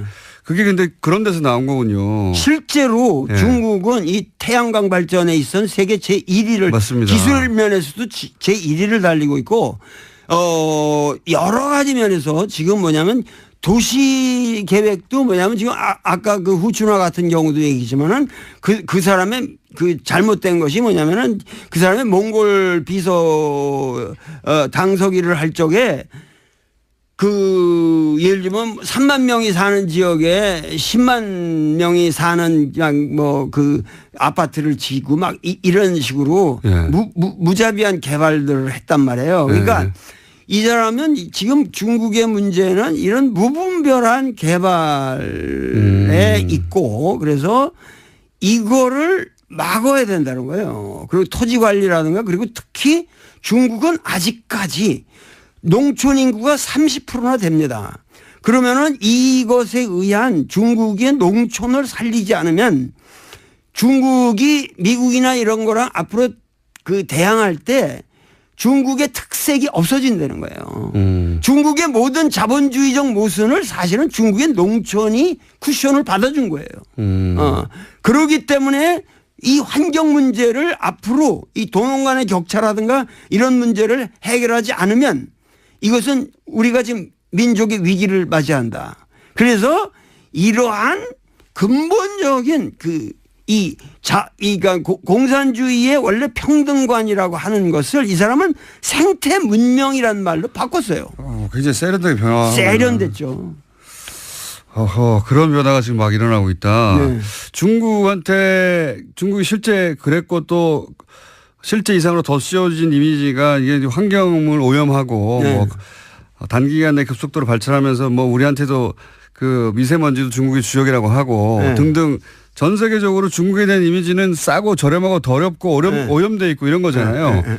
이거를 근본적으로 뒤집겠다고 지금 나선 거네요. 말하자면. 그렇죠. 앞으로 5년 동안 여태까지는 자기가 그 소위 말해서 이 종엄치당 그 당내의 부패 그리고 더 큰 것은 군대 내 부패였어요. 그래서 군대를 과감하게 축소시켰잖아요. 별들이 우르르 날아갔어요. 그래가지고 그 군대를 축소시키면서 실제적으로 강군몽이라고 이 사람이 처음 등장해서 중국몽이라고 중국어몽. 그런데 거기에 강군몽이라는 게 있었단 말이에요. 근데 이 강군몽이라는 걸 실현했어요. 과거보다 엄청나게 지금 군사력이 증가했습니다. 근데 거기에 가장 중요했던 건 뭐냐면 군대가 중국에서는 이 기업 같은 걸 많이 가지고 있었거든요. 여기서 생긴 부패를 아주 과감하게 척결했습니다. 그래서 하여튼 중국에서 고위 관료라고 그럴 수 있는 사람이 여태까지 매일 500명 이상씩 목이 잘려 나갔어요. 매일이요? 매일 500명. 그러니까 우리나라는 너무 이게 지금 처단이 안 되고 있는 거예요. 오히려. 네, 우리나라는 훨씬 중국보다 아주 느슨합니다. 중국은 당이 하나니까요, 뭐. 당이 하나니까 그게 그러니까 그 말이 무슨 얘기냐면 당이 하나라고 하지만은 그 안에는 수없는 계파가 있어서 민주적인 밸런스가 있고 단지 뭐냐면 당의 영도력을 가지고 바른 일을 해 나가는 것이 그것이 중국 특색이라는 거예요. 중국 특색 사회주의라는 건 우리는 자본주의적 방식을 도입해 가지고 지금 여태까지 여기까지 왔지만 여기서 더 이상 서구식으로 흘러서는 안 된다. 어떻게든지 이 당의 주도권을 우리가 놓치면 안 된다. 그러니까 여태까지 뭐 료샤오퍼라든가 이런 사람도 훌륭한 분이고 노벨상도 받고 그랬지만 그분의 문제는 너무도 모델이 단순하게 서구 자유주의였다고. 그러니까 국민들에게 설득력이 부족했던 거예요. 그러니까는 이러한 문제들을 감안해서 이 시진핑은 고민이 있는 거예요. 우리가 지금 이 시점에서 이 세계 인류 평화를 위해서 우리가 할 수 있는 일이라고 하는 것은 중국 공산당의 영도력을 살려가면서 어떻게 하면은 생태 문명을 건설하고 그야말로 메이하우드 정말 아름다운 국민들의 삶을 보장하느냐. 미국을 넘어서는 중국을 만들고 싶은 거네요, 말하자면. 그러니까 과거에는 우리가 과거에는 중국과 미국의 모든 우리가 우리가 미국하고 한국을 생각해도 항상 나도 왜 미국 유학을 갔겠어요? 왜 내가 하버드니 이런 걸 그렇게 쳐다보고 그 가서 고생을 했겠어요? 그 미국에 대한 향심이 있고 미국이 선진국이고 그러니까. 미국이 위대하다 이렇게 생각했단 말이에요. 그렇죠. 그런데 지금 과거에 뭐 미국이 중국에다 대고 뭐 인권 문제 딱 하면 컴플렉스가 있었단 말이에요. 있었죠. 근데 이제는 뭐냐면은 인권이 제일 들어온 나라가 미국이고 자본이 제일 들어온 나라가 미국이고 자유가 제일 없는 나라가 미국이고 여행 가기 제일 불편한 나라가 미국이고 금융 사기가 제일 많은 나라가 미국이고 이런 미국에 대해서 우리는 더 이상 미국이 말하는 세계관 그들의 말하는 가치관에 우리가 복속될 필요가 없다. 요번에 3시간 반 동안 계속 그 연설 내용이 뭐냐면 중국인의 가치관을 가지고 우리의 다른 척도를 가지고 우리 중국 공산주의의 미래를 봐야 된다. 그러니까 이 사람은 아주 뼛속 깊은 우리가 잠깐만 여기서 우리 언론인들이 시진핑을 바라볼 때 꼭 우리 자유민주주의처럼 쳐다보는 거고 그런 시각에서 볼 때 이 사람이 좀 삐딱하게 나간다 이렇게 본다고. 시진핑은 뼛속 깊이 빨갱이에요. 공산주의라고 소신 있는 공산주의자고 어려서부터 공산주의자로 컸고 그 공산주의적 신념을 우리는 놓치면 안 된다는 거예요. 그러니까 우리가 이걸 조심해야 됩니다. 이거 짧은 시간 열강이었습니다. 일단 박수 한번 치고 저 혼자 들으시는 분들도 박수 치고 있을 거라고 봅니다. 선생님 듣다 보니까 한 달에 한 번씩은 나와주셔야 될 것 같아요.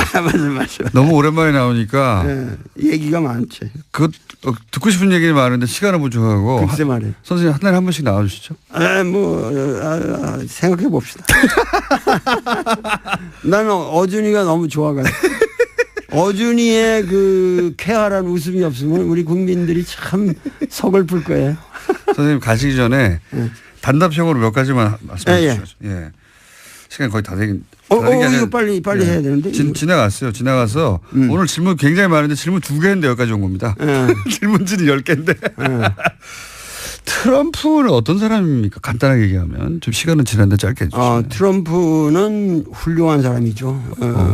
왜냐하면은 미국의 진정한 모습을 아주 솔직하게 보여주는 그건 위대한 리더예요.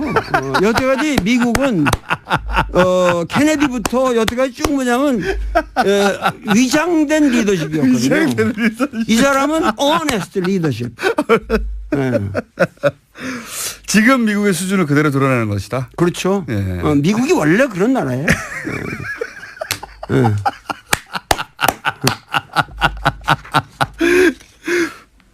다음 주에 한 번 더 하시죠 일단. 아니 이거 제일 마지막에 그 앞으로 이 시진핑에 대해서 우리가 어떠한 어떻게 상대해야 되느냐? 상대해야 되느냐? 간단한 조언을 해 주십시오. 간단한 거를 말씀드리는데 풀 버전은 다음 주에 한 번 더 하시죠. 네, 그 시진핑은 이제 향후 5년 동안 여태까지 이 당대에 대한 스트레스가 걸려가지고 사드 문제 이런데 강경한 그 자세를 취할 수밖에 없었던 그 국내 사정이 있었다고. 근데 이제는 그런 게 지나갔어요.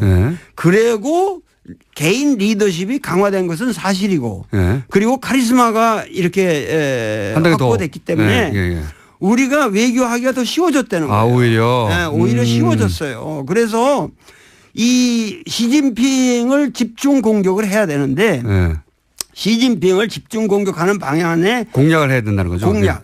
그거에 여러 방향이 있으나 가장 중요한 것은 지금 우리에게 평창 올림픽이라는 위대한 계기가 있습니다.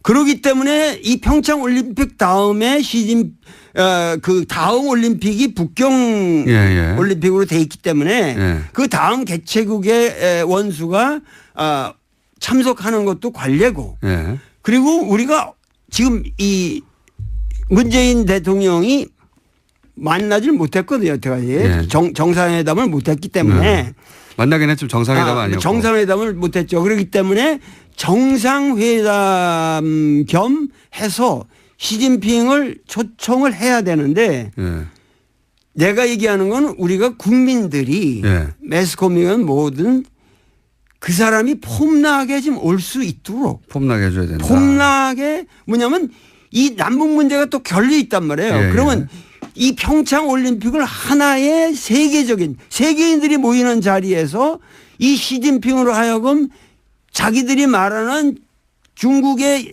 지향하는 이 동아시아 문명에 지향하는 바가 바로 이 평창 올림픽에서 구현하려고 하는 평화 정신이다. 이래 가지고 북한도 참여하고 이렇게 해서 평창 올림픽을 소위 말해서 그 트럼프가 지금 추진하고 있는 그런 모든 밀리터리즘의 그런 어떤 고립주의와 그 독선주의에서 벗어나서 중국 문명의 어떠한 그 점잖은 당나라 때와 같은 그런 의젓한 모습을 평창 올림픽에서 드러낼 수 있도록 그래서 기회를 줘야 된다. 전 세계인들이 한국이야말로 평화의 기수고 평화의 전당이고 한국 민족들은 남북한이 다 합쳐서 이런 올림픽 하나도 멋있게 진행하고 있구나. 이런 이 평창 올림픽을 앞으로 집중적으로 나라도 좀 특사로 보내주면은 내가 시진핑을 멋있게 설득해가지고 이게 좀 이런 분위기를 만들어야 된다고. 평창 올림픽 대사가 오늘 방송에 출연했거든요.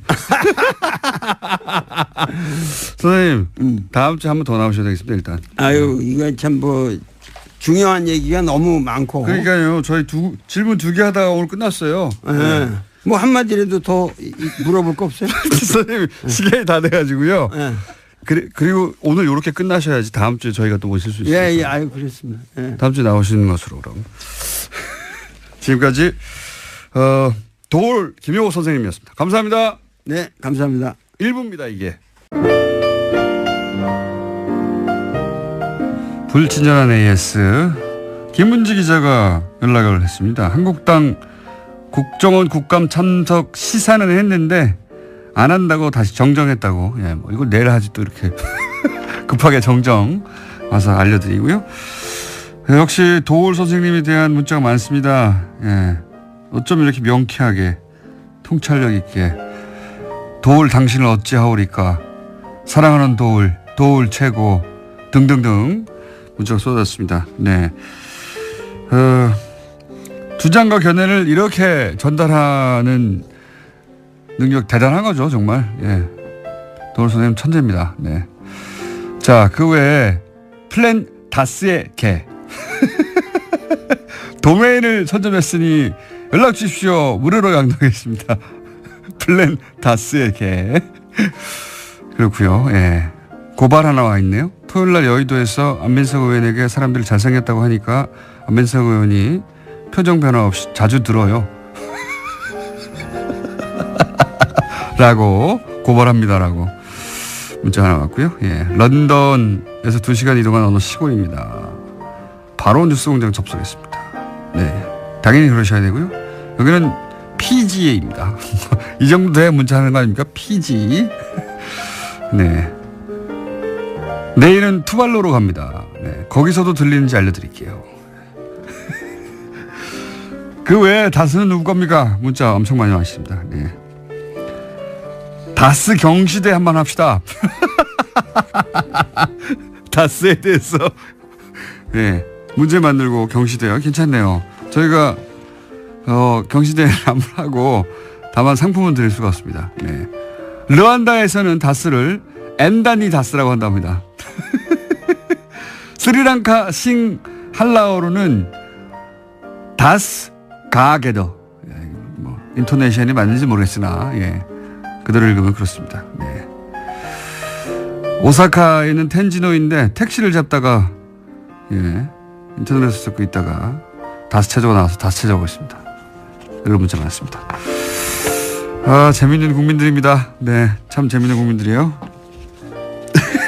토요일 우리 동네에 주차되어 있는 트럭에 이게 붙어 있었습니다. 다스는 누구 겁니까? 하고 트럭에. 여기까지 하겠습니다.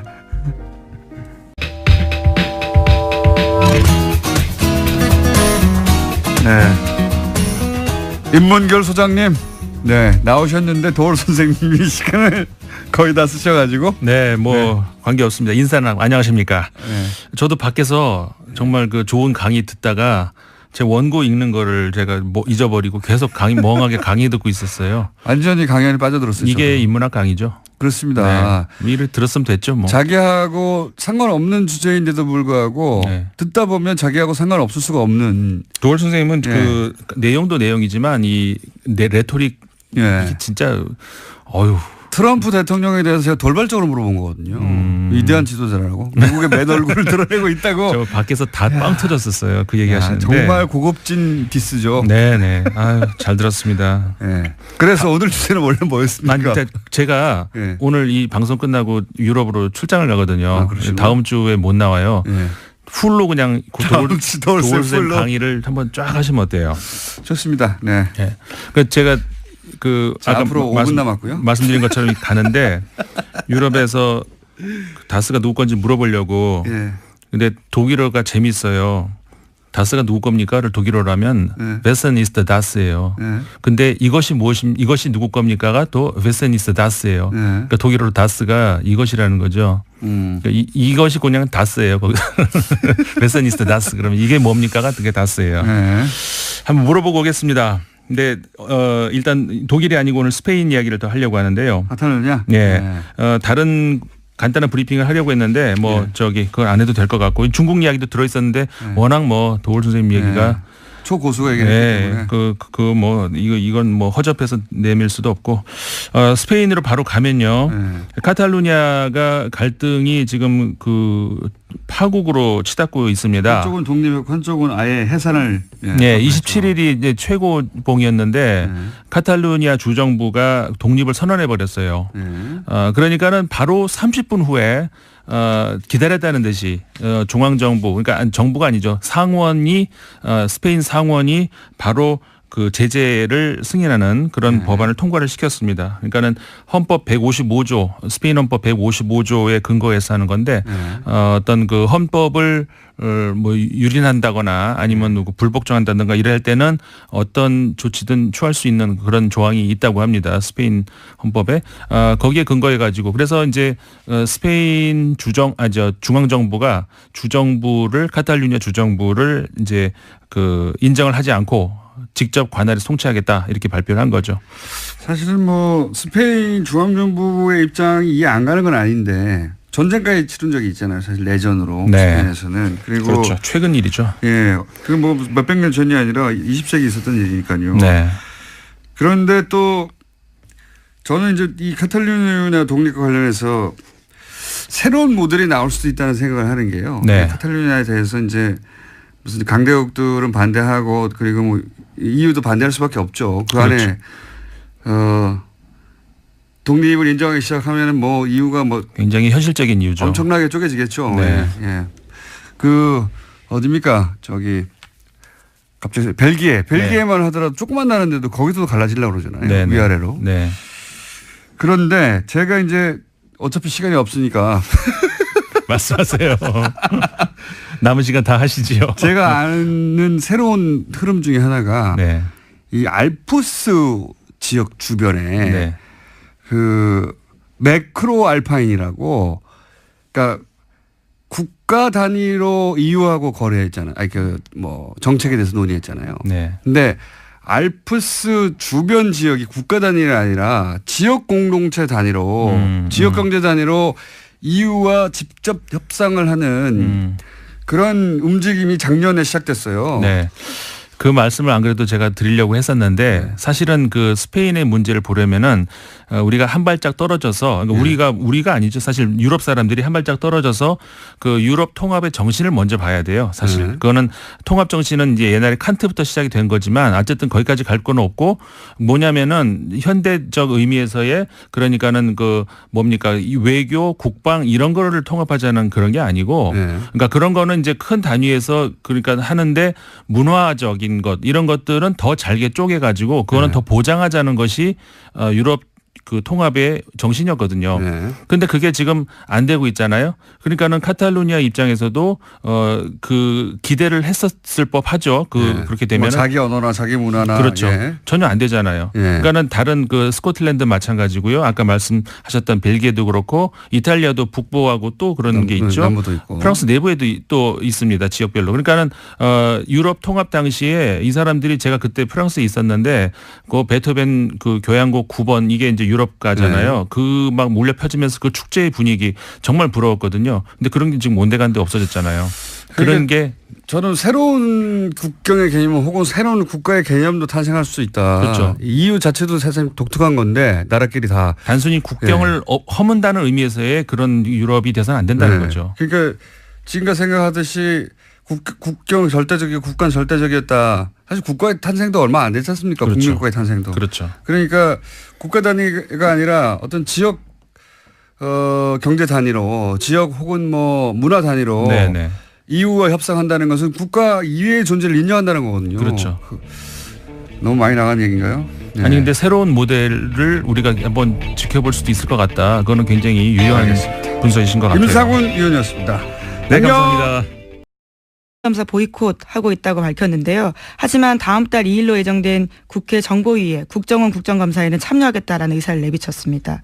정보위 자유한국당 간사인 이완영 의원이 어제 밝힌 바인데요.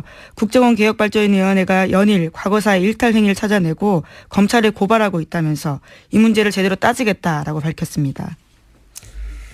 이제 뭐 이건 다른 게 아니고 이제 국감이 끝났기 때문에 이대로 국감 끝까지 안 들어갈 수는 없으니까, 네. 마지막 정보위원회는 들어가겠다고 하는 거겠죠. 예. 아시는 분은 아시겠지만 한국당은 방통위원, 본인들이 지명했던 방통위원이 임기 이전에 사퇴하는데, 예. 그 2명의 지명권을 여당에서 행사했다고 해가지고 지금 국감 보이콧을 하고 있습니다. 예. 자유한국당의 논리대로면, 자신들이 여당 시절에 6명을 임명하거든요. 예, 6명 임명했는데 지금은 야당이 되면 이제 3명으로 줄잖아요. 심지어 야당도 다양해졌습니다. 과거와 다른데요. 처지가요. 예, 야당이 되면 이제 줄어드는데 숫자가 그걸 인정할 수 없어서 예, 자신들이 한번 임명했던 사람들이 보궐이 되면 그 사람들을 자기가 야당이 됐더라도 계속 지명해야 된다는 논리로 이제 보이콧을 하는데 이 논리대로면 6명을 여당일 때 지명했어요. 자신들이 야당이 됐어요. 이제 3명으로 줄어야 되는데, 임기 직전에 다 사퇴하게 만드는 겁니다. 그러면 영원히 6명을 지명할 수 있어요. 이런 논리대로면. 왜냐하면 임기 전에 6명은 자유한국당에 배정됐다는 주장이거든요. 야당이냐 여당이냐 아니가. 놀라운 아니라. 주장입니다. 예, 그래서 이 논리대로면 여당 상관없이 자유한국당은 항상 6명을 할 수 있습니다. 임기 직전에 사퇴시키고 계속 보호시키면 되죠. 연속해서. 말이 안 되는 주장인데. 어쨌든 그 이유 때문에 국감 보이콧을 했는데 큰 반향이 없자 예. 막판에는 참석하려고 하는데 그게 이제 마침 국정국감입니다. 뭐 있나요 또? 예, 하나 더 소식 전해드리면요. 벌써요? 예, 김무성 바른정당 의원 등 당내 통합파 의원들이 어제 회동을 가졌습니다. 그리고 오늘 11월 1일에 개최 예정인 의원총회를 전후로 해서 탈당을 할 예정이라고 합니다. 선도 탈당 이게 아니라 한 번에 움직이려고 하는 거군요. 예. 네, 11월 3일에는 또 자유한국당의 박근혜 전 대통령 관련해서 출당 관련된 최고위원회가 있거든요. 여러 가지로 분수령이 될 자리가 있다라는 주장입니다. 녹취록이 어떻게 되느냐. 이영주 의원의 그게 또 중요한 관건이겠죠. 원래 녹취록 원래 홍준표 대표하고 서청원 의원이 대결할 때 처음에 녹취록은 하나만 존재하는 것으로 예. 그 녹취록의 내용을 각자 자기가 유리한 방식대로 얘기하는 것으로 이렇게 이해가 됐었는데 이용주 의원이 등장하면서 양상이 좀 달라졌어요. 이용주 의원은 홍준표 대표는 그 재판 시작되기 전에 돈을 전달했다고 하는 사람, 그 사람은 서청원 의원 사람인데 나한테 그러냐라고 항의했다고 하고. 네, 자제시키라고 전화했다라는 취지죠. 서청원 의원은 자신에게 청착했다고. 그건 뭐 같은 말을 어떻게 해석하냐에 따라 다를 수 있습니다. 이영주 의원이 등장해서 했던 말은 두 사람이 그동안 다퉜던 내용과는 다르고 사실이라고 하면 다르고 1심이 끝난 후에 돈을 전달한 사람의 진술을 번복하게 해달라는 청탁을 했다라는 게 이영주 의원의 주장이거든요. 예. 그러한 또 녹취록이 있다는 취지 이야기인데요. 그러니까 만약에 그게 실제로 있다면 그 녹취록이 개뻥이냐 오늘 여러 번 나오네요. 개뻥. 왜냐하면 정치권에서 이런 녹취록이 있다는 공방이 뭔가 결정적으로 끝난 경우가 별로 없어요. 예, 녹취록이 있다고 막 하다가 흐지부지 사라지거나 녹취록을 들어봤더니 별거 아니거나 그런 경우가 많았거든요. 근데 이제 이 경우는 그 다른 당의 의원인데 녹취록이 있다고 들고 나왔기 때문에 그리고 이제 지금까지 얘기하고 다른 이야기를 했기 때문에 이 내용에 따라서는 사실은 홍준표 대표의 운명이 갈릴 수도 있고 서청원 의원이 이제 두 말 더 이상 할 수 없이 출당을 당할 수도 있고요. 또는 그 내용이 이용주 의원이 주장했던 것과 다르면 이용주 의원도 굉장한 타격을 또 입을 수도 있습니다. 어떻게 될까요? 녹취록이 이 주장 들으면 두 개에 해당되는 건데. 예. 네, 아직은 홍준표 대표와 서청원 의원 사이의 설전만 남아있는 상태입니다. 알겠습니다. 자, 오늘은 여기까지 하겠습니다. 시사인의 김은지였습니다. 감사합니다.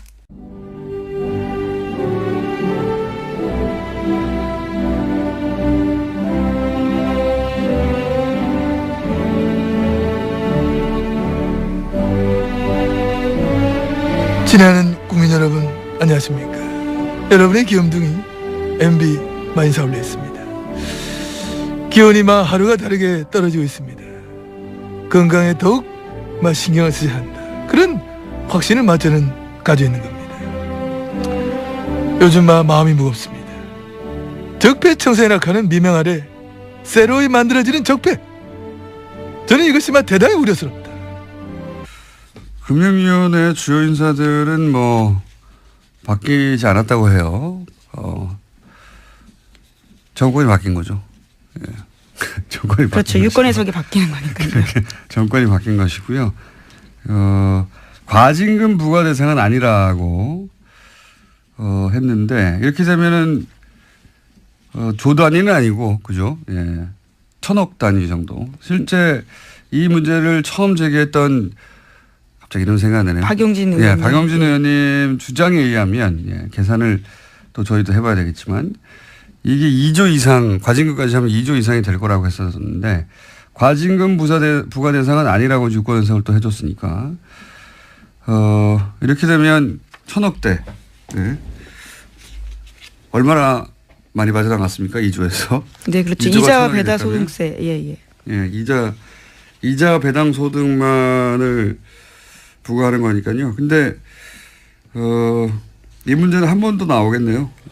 왜 과징금 부과 대상은 아니냐.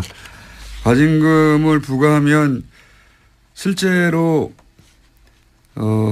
총 4조 얼마가 남겨져 있었는데 거의 다 돈이 없어질 수도 있다. 그런 네. 얘기도 있었거든요. 90% 세율을 적용할 경우에 대한 이야기일 텐데요. 오늘 최종구 금융위원장이 국회 국정감사 나오기 때문에요. 이 문제 다시 따져 물을 것으로 보입니다. 그러니까요. 예. 자, 실제 얼마나 부과될지 관심 있게 지켜봐야 되겠습니다.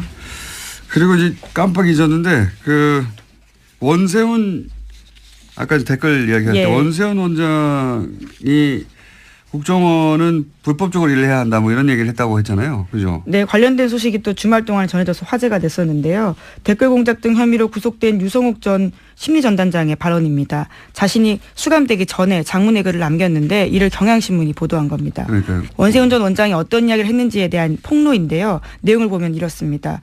적법 범위 내에서 일할 것 같으면 국정원이 무슨 필요가 있느냐. 국정원은 법을 초월해 일할 수 있어야 한다. 이렇게 강조했다는 겁니다. 국정원이 다른 국가와 첩보 전쟁을 하면서 그런 경우가 있을 수는 있겠지만 이게 이제 국민들을 상대로 댓글 다는데 이걸 적용했다는 거죠. 예. 그렇죠. 자국민 대상으로 불법적인 일을 해야 된다라고 아예 지시했다라는 거죠. 이건 뭐 그럴 법한데 제가 폭로한 장문의 글에서 주목했던 부분은 뭐냐면 원세훈 원장이 재임 기간 중 지나치다 싶을 정도로 사이버 업무에 매달렸다 이런 기억이 있다라고 하면서 이제 쭉 썼잖아요. 다음 악어라를 잡아야 된다느니. 근데 이건 제가 지난번에 한번 얘기한 것 같은데 이렇게 원세훈 원장의 사이버 업무에 매달린 이유 자체가 이명박 전 대통령 때문이에요. 예, 이명박 전 대통령 취임 초기부터 그 청와대 행정관이 근무하는 사무실에 내려와서 여기저기 댓글 달라고 직접 지시했다고. 이건 제가 이명박 정권 초기에 들은 이야기입니다. 초기에. 대통령이 무슨 행정관 자리에 와가지고 그 등 뒤에 서가지고 여기 기사에 댓글 달라고 했을까 싶은데 그랬다고 합니다. 그랬다고. 그때부터 본인과 관련된 기사의 댓글에 대단히 민감했다. 댓글에 대한 집착을 보여주는 장면이에요. 네. 원세훈 원장의 집착이 아니라 이명박 전 대통령의 집착이었다고 저는 알고 있습니다. 그것이 뜻대로 안 되자 결국은 국정원을 그렇게 조직적으로 초반에는 그러니까 청와대 행정관들, 청와대 내에서 일부 행정관들이 그런 댓글 작업을 하다가 그 규모가 감당이 안 되니까 결국은 국정원이나 사이버 사령부로 그렇게 조직이 외부에서 전문적으로 커진 것이 아닌가라고 저는 추정하는데 여기서 확실한 것은 어쨌든 임기 초기에 행정관 근무하는 데 내려와서 PCD에 서서 그 일을 당했다는 사람으로부터 저는 건네들은 이야기입니다. 이건. 예, 그렇다면 이제 원전 원장이 입이 주목될 수밖에 없는데요. 이명박 전 대통령이 시켰다라는 진술만 남아 있는 겁니다. 글쎄요. 자신이 형을 살고 나서 그 다음 삶을 어떻게 그릴 것인가에 달려 있겠죠. 예. 이미 형은 확정됐으니까요. 네, 뭐 자. 아직 2심이긴 한데요. 사실상 확정입니다. 하나, 둘 정도 더 할 수 있을 것 같습니다. 예, 뭐가 있나요? 또 다스와 관련된 비자금 조성 의혹 문건이 나왔습니다. 2008년에 차명으로 보이는 10여 개의 개인 계좌에서 다스로 120억 원이 옮겨졌다라는 JTBC 보도 내용입니다. 이 내용은 저희가 잠시 후에 이 내용 전문가들이 두 분 있어요. 예, 주진우 기자하고 안하곤 총장이. JTBC가 급하게 아침부터 단독을 한 내용이죠. 예. 간단하게 정리하면 2008년에 개인 명의의 계좌 43개가 다스로 옮겨졌다 이런 내용인데 이 문건 자체가 주진우 기자가 사실은 들고 나왔던 문건 제가 이 방송에서 얘기했던 내용입니다. 예. 네, 분홍 보따리에 쌓여져 있던 그 문건이죠. 네, 이 자세한 얘기는 잠시 후에 하기로 하고요.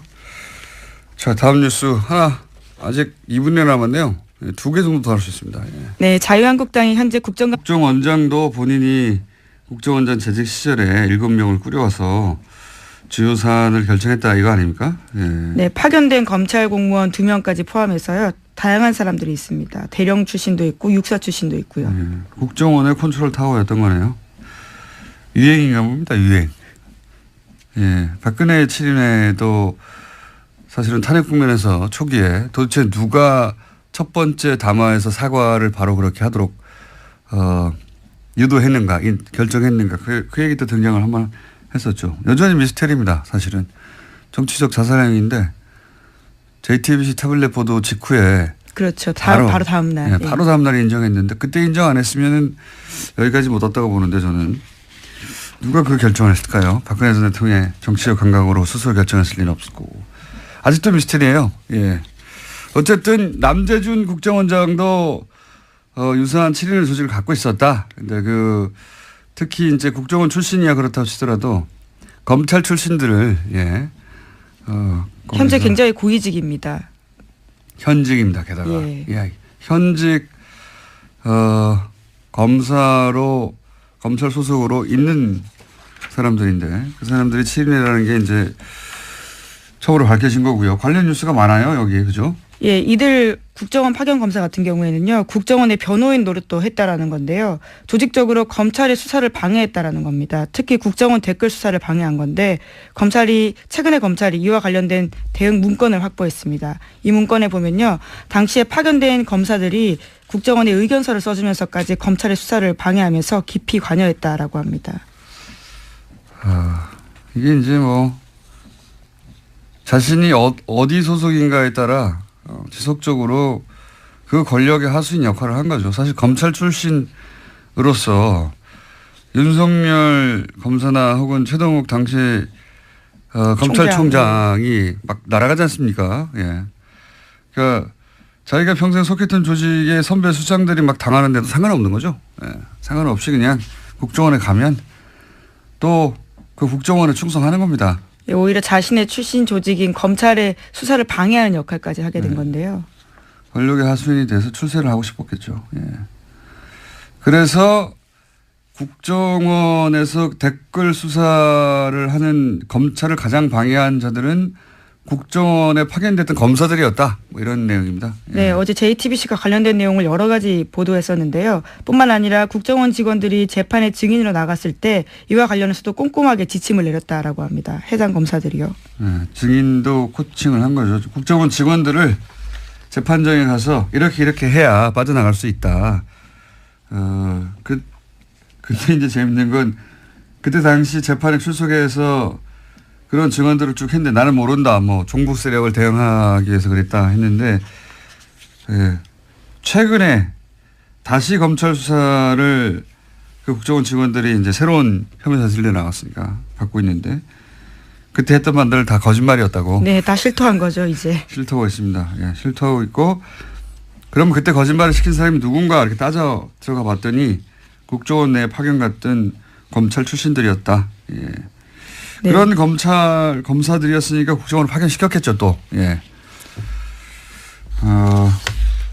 속속들이 밝혀지고 있네요. 네, 그래서 지난주 금요일에 검찰이 장호중 전 부산지검장 등을 비롯해서 7명의 사무실과 자택을 압수수색했습니다. 또 주말 동안에는 이재영 검사와 서천호 전 차장, 장 전 지검장을 소환 조사했습니다. 현재는 전보 조치돼가지고요. 부산지검장 자리에서 내려왔습니다.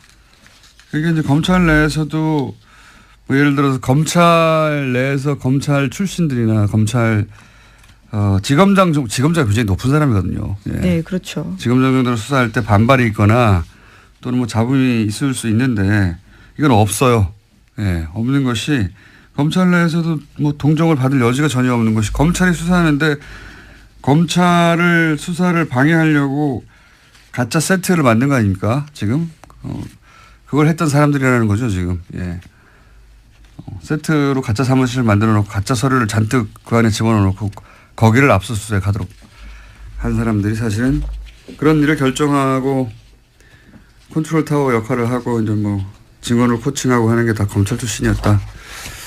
그런 얘기입니다. 예. 그 관련 뉴스가 쭉 많고요. 근데 그분들이 지금 구속됐다 또는 수사받고 있다. 그렇죠. 예. 이런 얘기들. 저도 뉴스가 너무 많이 쏟아져서 도대체 누가 구속됐다는 건지. 예. 댓글 수사하고 있는데 그래서 검찰 출신들이 이런 일을 했다는 게 이제 관련 뉴스로 많이 쏟아졌습니다. 주말에. 네. 자, 다음은요. 네, 2008년 이건희 삼성 회장이 차명 계좌에 숨겨둔 4조 4천억 원대 돈이 있었다라는 바를 말씀드린 바가 있는데요. 차명 계좌에 부과되기 때문에 세금을 내지 않았었습니다. 당시에 금융당국의 판단이 그랬었는데요. 하지만 이 사실이 드러나자 최근에 9년 만에 금융위원회가 차명 계좌에 대한 유권 해석을 원점으로 재검토하기로 했습니다. 그래서 과세가 가능하다라는 입장을 내놓을 예정이라고 합니다.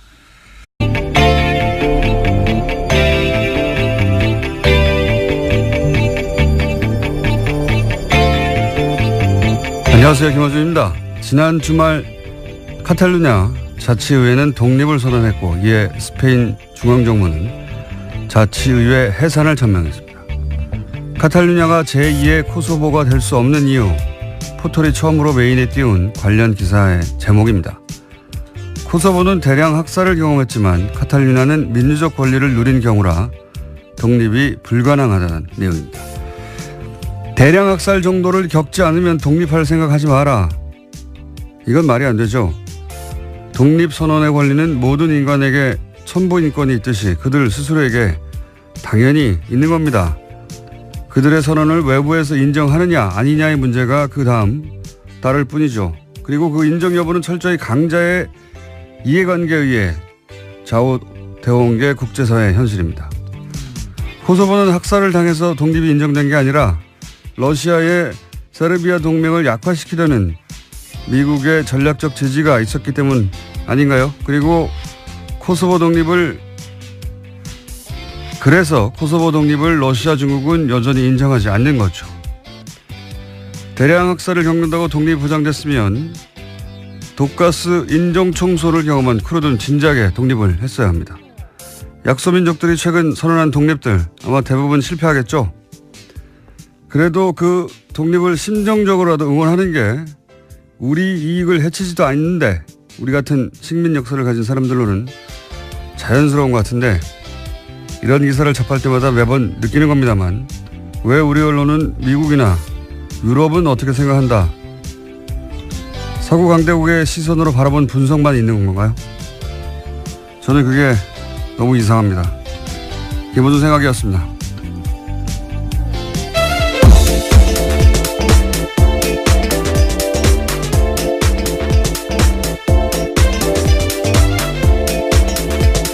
시사인의 김은지입니다. 네. 저는 이런 뉴스가 참 관심이 많은데 월요일 어떠십니까? 안 좋아 보이시는데요. 괜찮으신가요? 졸립니다. 네, 매우. 저는 이런 뉴스, 국제 독립 뉴스라든가 분쟁 뉴스가 관심이 많은데 이런 뉴스를 전하는 보도를 볼 때마다 참 이상해요. 저는 왜 이렇게 미국이나 유럽, 특히 서구 강대국의 시선만으로 이런 사안을 보는 건지,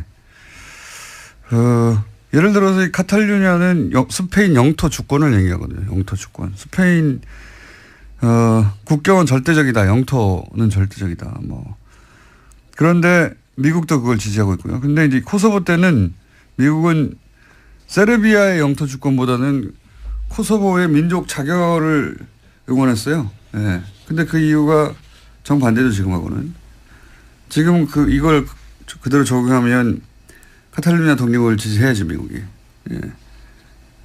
그러니까 지금 코소보가 인종청소를 당했기 때문에 그런 거라고 유럽의 누군가가 얘기했더니 우리 기사가 됐는데 인종청소를 당하는 소수민족은 많아요. 오히려 쿠르드 같이 인종청소를 가장 많이 당했는데 가장 많이 배신을 당한 게 쿠르드잖아요. 미국한테. 예. 네. 계속해서 전해드린 바가 있는데요. 그건 상관이 없는 거고 사실은 실제로는 이게 이제 세르비아 동맹국이니까 러시아가 그래서 미국은 코소보를 지지한 거고 정반대도 있어요. 크림 반도 때는 미국하고 러시아가 정확하게 반대로 행동합니다. 예. 크림 반도 쪽에 러시아계가 독립하려고 할 때는 러시아는 또 민족 자결을 지지한다고 하고 그다음에 미국은 영토 주권, 우크라이나의 영토 주권 지지한다고 하고 왜냐하면은 그 흑해 부동항을 누가 차지하느냐를 가지고 싸운 거니까 국제법상 무슨 대단한 원칙이 있는 것처럼 기사는 쓰는데 다 개뻥이에요. 관계들 자기들 마음대로 그때 자기들이 유리하면 지지하고 불리하면 반대하고 그러는 거죠. 강대국들은 자기 시선이 있잖아요. 자기 이익이라고 하는. 예. 우리 언론들도 우리만의 시각이 좀 있었으면 좋겠습니다. 이런 뉴스 전할 때. 항상 하는 얘기지만. 자, 첫 번째 뉴스는 뭡니까? 네, 국정원 관련된 소식 계속 전해드리고 있는데요. 오늘 아침도 똑같습니다. 박근혜 정부에서 남재준 국정원장이 소위 7인회를 꾸렸다라는 보도가 오늘 아침 한겨레 신문에 나왔는데요. 매주 수요일 회의를 열었다라는 겁니다. 여기에서 이 7인회가 검찰의 댓글 수사를 대비한 가짜 사무실을 만들고 남북 정상회담 회의록을 공개하는 등 주요 정치 공작을 해왔다라는 건데요. 이 7인회 멤버에는 어제 검찰에 출석한 장호중 전 부산지검장 등이 포함되어 있습니다. 이 양반들은 7인회 같은 걸 좋아하나 봐요. 박근혜와 7인회도 예전에 나왔던 얘기죠. 예, 그렇죠. 네. 근데 이제 남재준 그거하고 의욕만을 가지고 전 대통령한테 정치적 망신을 주려고 하는 그런 행동은 치졸한 정치 보복에 지나지 않지 않느냐. 저는 그런 확신을 가지고 있는 겁니다. 진우, 알았나? 알아들었나? 알아묻냐고. 어? 전직 대통령 이러면 놀려묻고 조롱하고 이거 뭔 써? 어? 진우, 니도 이제 얼라 아니잖아. 어른이라고 어른. 그거 하면 니 나이값을 해야지. 응? 니 이만큼 얘기했는데 자꾸 이카면 자꾸 이래 분탕질하면 천벌 받아. 천벌 천벌. 응? 니 천벌 받아봤나? 천벌 그거 응? 뭐 응? 억수로 아파.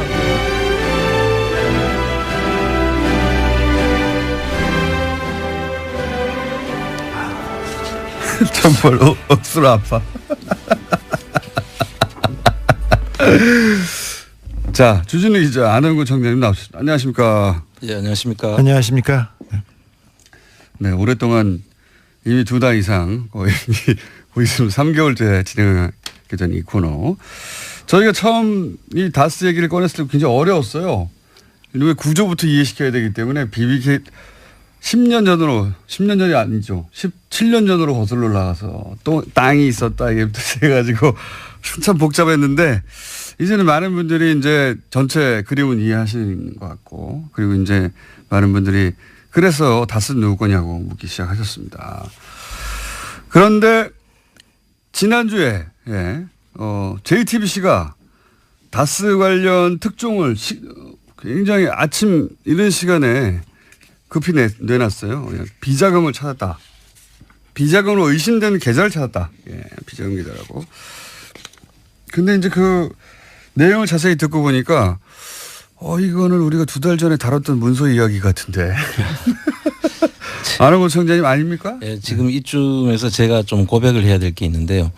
그 주진우 기자가 찾은 문건 속에 그 비자금으로 보이는 명단들이 있었지 않습니까?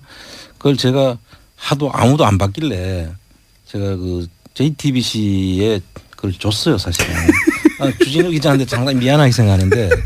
아니, 그 말은 하고 해야 될 거 아니야, 말은. 아니, 근데 그렇게 해서 JTBC가 아주 제대로 그 기사, 그 문서의 의미를 저희는 읽고 지나갔었거든요. 뭐냐면, 이건 김재동 씨 차명 계좌, 김재동 씨 이름 하에 관리되는 차명 계좌로 의심된다.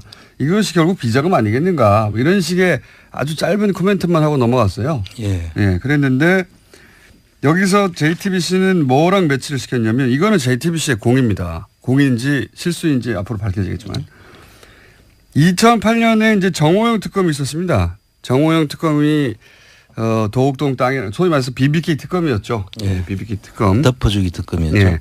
그 특검 때 실제로 다스의 차명 계좌로 약 120억 대의 비자금이 조성된 거를 찾고도 덮어버렸다. 이런 얘기 저희 방송에서 몇 번 했는데 액수가 거의 비슷해요. 예. 그래서 JTBC는 이 소위 이제 정호영 특검이 덮었다고는 120억 대 비자금의 계좌를 확보한 것으로 이해한 겁니다. 그렇게 지금 보도가 나갔고. 예. 네. 네. 그럴 수도 있죠. 그것도 안원구 청장의 공이 큰 것 같은데 아니에요. 그 아니에요. 그 정호영 특검이 찾은 그 비자금은 그때 당시 사장 김성우라는 사장이 그 권 안무개 전무랑 해서 관리하던 따로 MB는 모르던 자금이었어요. 그래서 그 MB는 모르던 비자금을 찾아서 MB 쪽 다스한테 돌려준 게 그때 100억 원대 그 자금이었고. 이명박 전 대통령이 모르던 비자금이 있을 수 있습니까? 그거 모르는 것으로 했겠죠. 자, 2007년까지는 네. 다스는 이명박의 회사고 이명박이 수시로 돈을 찾아가요. 그러기 위해서는 전산화를 시키면 안 돼서 수기로 장부를 만들었어요. 수기로. 그래서 장부를 만들고 돈을 계속 빼갔습니다. 선거 때마다 이렇게 빼가고 왔다 갔다 했는데 워낙 그렇게 장부도 제대로 안 되고 전산화도 안 됐으니까 이거 빼먹기 좋지 않습니까? 그럼 이명박 전 대통령 잘못이 없죠.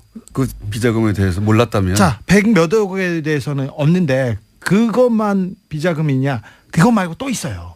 이번에 나왔던 그거는 이것 말고 또 다른 비자금이었고요. 아니 그러니까 이제 그러면 정리를 해보자면 정호영 특검이 찾았던 120억 그 비자금은 그러니까 MB는 모르고 그 임직원들이 해먹다가 걸린 돈이었어요. 라고 지금 주진우 기자는 알고 있는 것이고. 그럼 그 자금들을 다스로 옮겼는데 그 그걸 현실화한 것이다 이런 네네 내용이죠. 그렇습니다. 그 부분은 또 다르게 얘기했는데 지난번에 우리가 방송에서 대통령 그 되기 전에 못 알아듣고 있어요. 지금 혼자 진도 나가지 말고 자